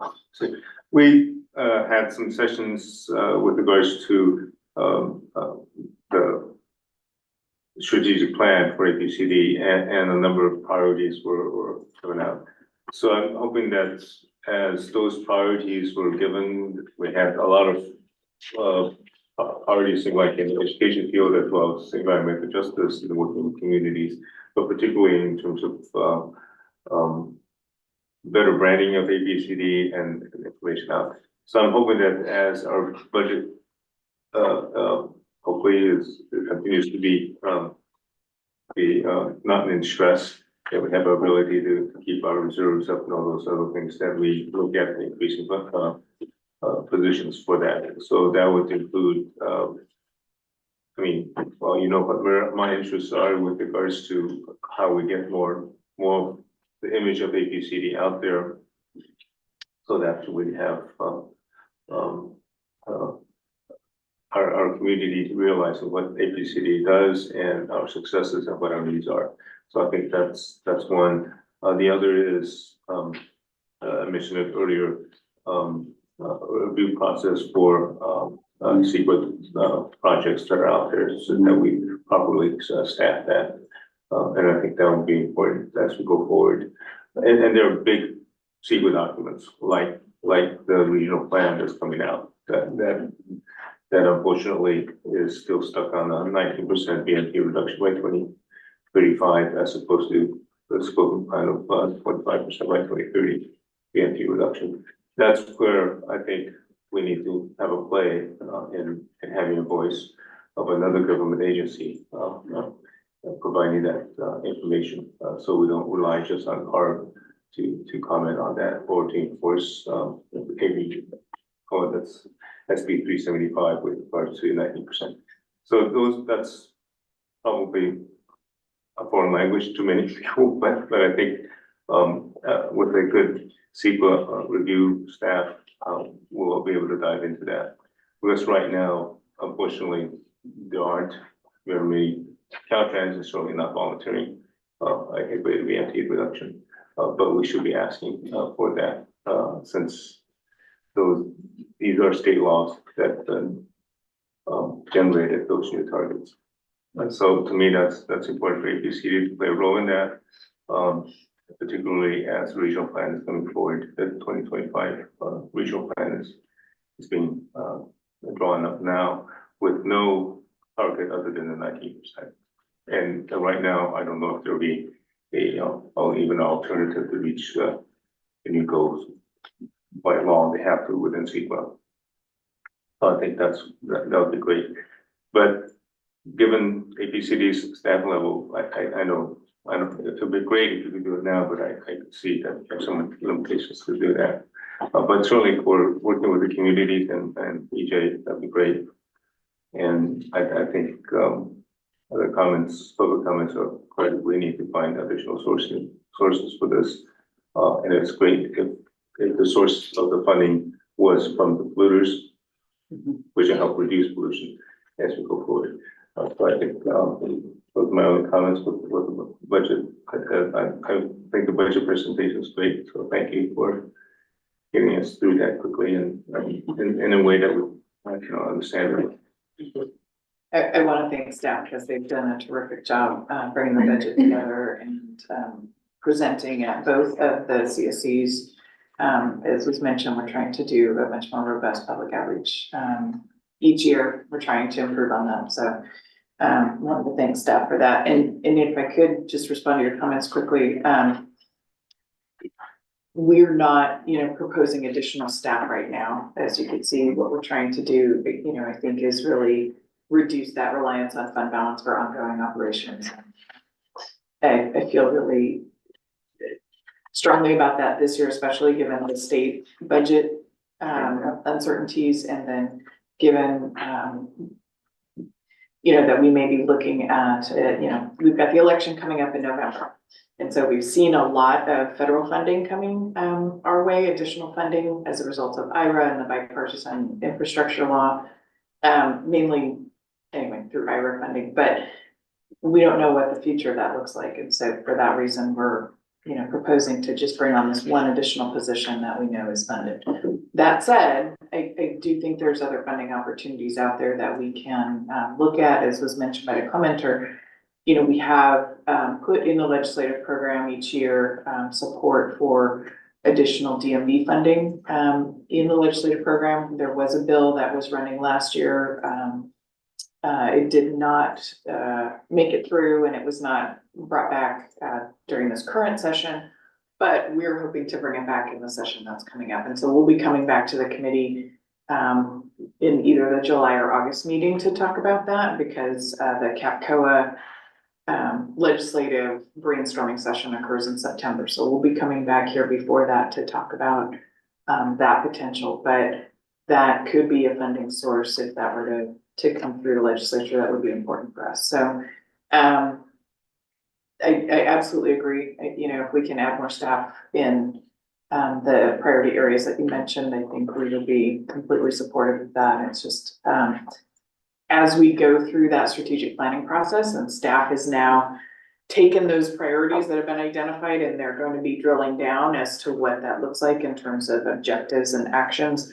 They're also going to be doing an analysis of where the resource gaps are, so that we can have a really clear picture of that when we bring that strategic plan back to the board. So then we know, what it is that we were able to do with the resources we have. What are the additional resources that we need in order to move those priorities forward? So that, yes, is absolutely going to be occurring as part of the strategic plan process. So that'll be spelled out in the development of all those actions. I'd like to make a side comment with regards to future funding and what the forecast is. So I don't know, it's pretty boring stuff, but the legislative analyst office put out a report a month or two ago with regards to the reducing amount of funding that's coming to deal with our road development, road maintenance. So that the gas tax, as we know, is going down, and they projected it's going to continue to go down, and we're going to be in pretty dire problems in the next 5 years or so, certainly in the next 10 years as the gas road use charge, gas tax road use charge gets smaller and smaller. So it's anticipated that some other form of cost recovery comes in for road maintenance and road. We're not supposed to be developing any more roads, but just for road maintenance, we won't have enough. But I think, air pollution control districts throughout the state should be involved in that process as we develop that. So it won't be registration fee, but it will be tied into whatever system that's being contemplated for probably a fee related to VMT. So we should be in step to that. And then its allocation goes to APCD based on the VMT within that jurisdiction. That would be appropriate. So we have a lot of VMT here in San Diego. And part of that is also tied to the trucks, medium heavy duty trucks. If that gets realigned from the existing system, which is diesel fuel tax, then I think that's going to be a great source. And it will be the kind of source that would help us address everything from environmental justice to overall budgeting. So I think registration fee is what we're looking at now. That may continue, but statewide, there are going to be some changes in the next 5 years. If we don't, the public is going to be very unhappy with potholes. So there's even more potholes. Makes sense. Okay, thank you. I have a question. Does the budget account for the increase in the toxics emission inventories that are going from hundreds to 4,400 in a year? Do you consider that in the budget? Yes, it's the staffing that's required to complete those analyses is definitely in the budget. In the course of our next fee increase or analysis, let's say, we're going to be looking at specifically the staff costs associated with that to ensure that we're recovering that. So I don't know, Mike, if you want to address that in any more detail, but we're starting to drill down on what those costs look like. They're reflected in the budget, so we have the resources to pay for them now, but we are looking at what we're going to need for fees going forward to support that program. Yeah, I think when we gave the original presentation on Rule 40, we mentioned that we're looking at additional funding source for exactly what Paul was talking about. So I think after this package goes through, we're gonna have some workshops over the summer and then come back to the board. Our plan is to come back to the board a little bit earlier next year on cost recovery, probably in the fall. And we anticipate that that would include some sort of, cost recovery effort to offset those costs. Because as you mentioned, it's going from, money's not here anymore, but 100 some odd facilities to well into the thousands. And so we're in the early stages of that. So I think at this point, trying to gather the data on what those costs might look like, and then figure out how we can set a fee appropriately to recover those costs. I will add that last year we did get a one-time grant from EPA that we used to offset some of those costs for one position, so that helps. Okay. But yeah, the goal is to try to identify a funding source to offset those costs too.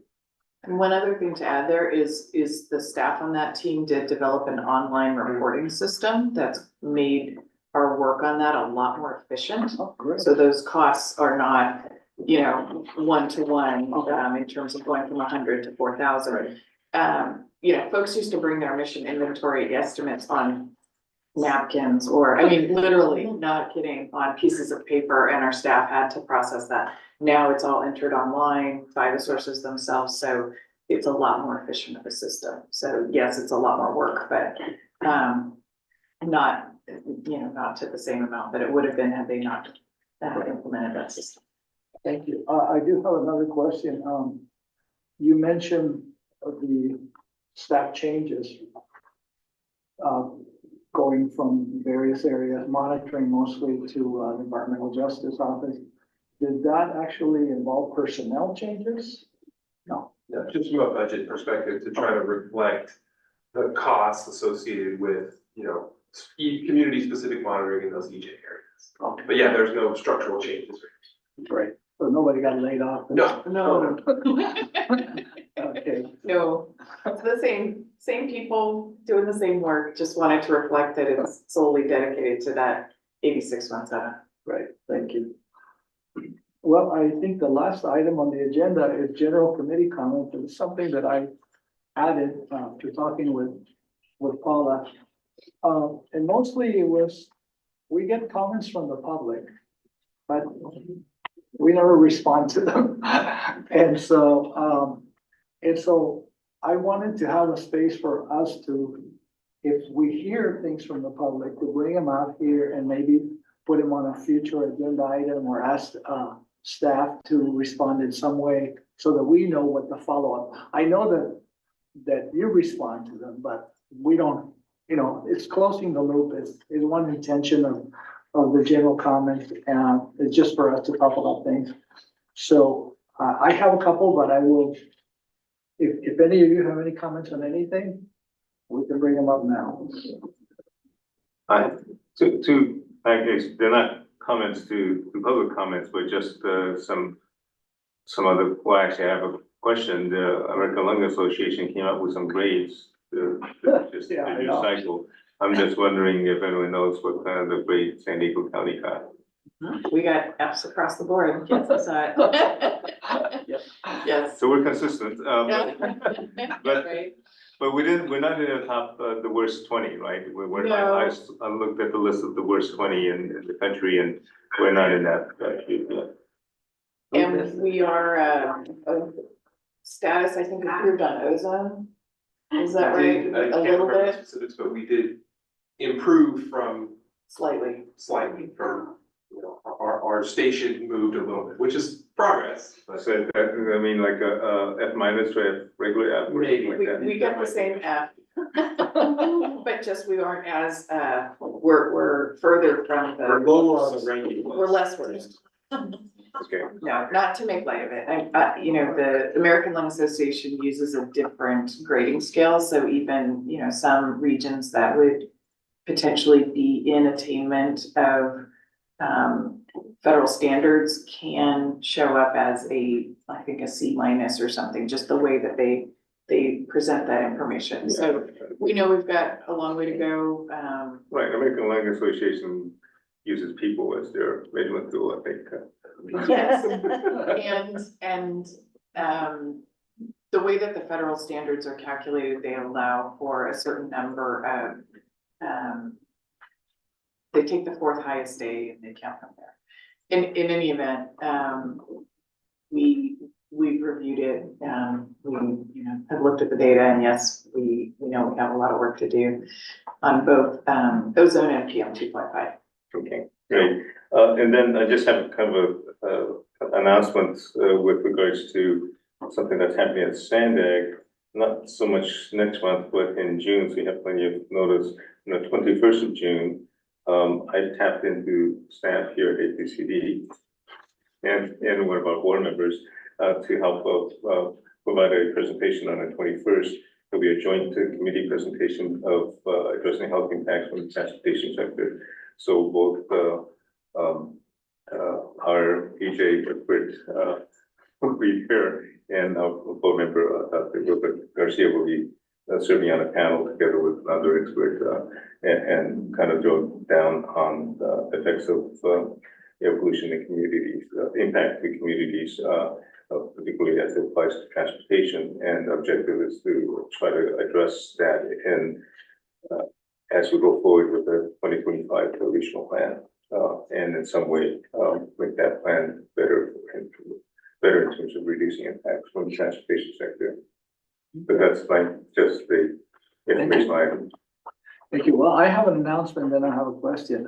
Tomorrow, there's a climate conversation on environmental justice by the National Academies of Science, Engineering, and Medicine. It's online, starts at 9:30. It only goes for an hour and a half, but there's some very good speakers. One from indigenous community. Another one is actually a UC Irvine professor. So I encourage people to attend. You can just go to it's called the Climate Cross Conversations, and you can go online and register. It's going to be very interesting.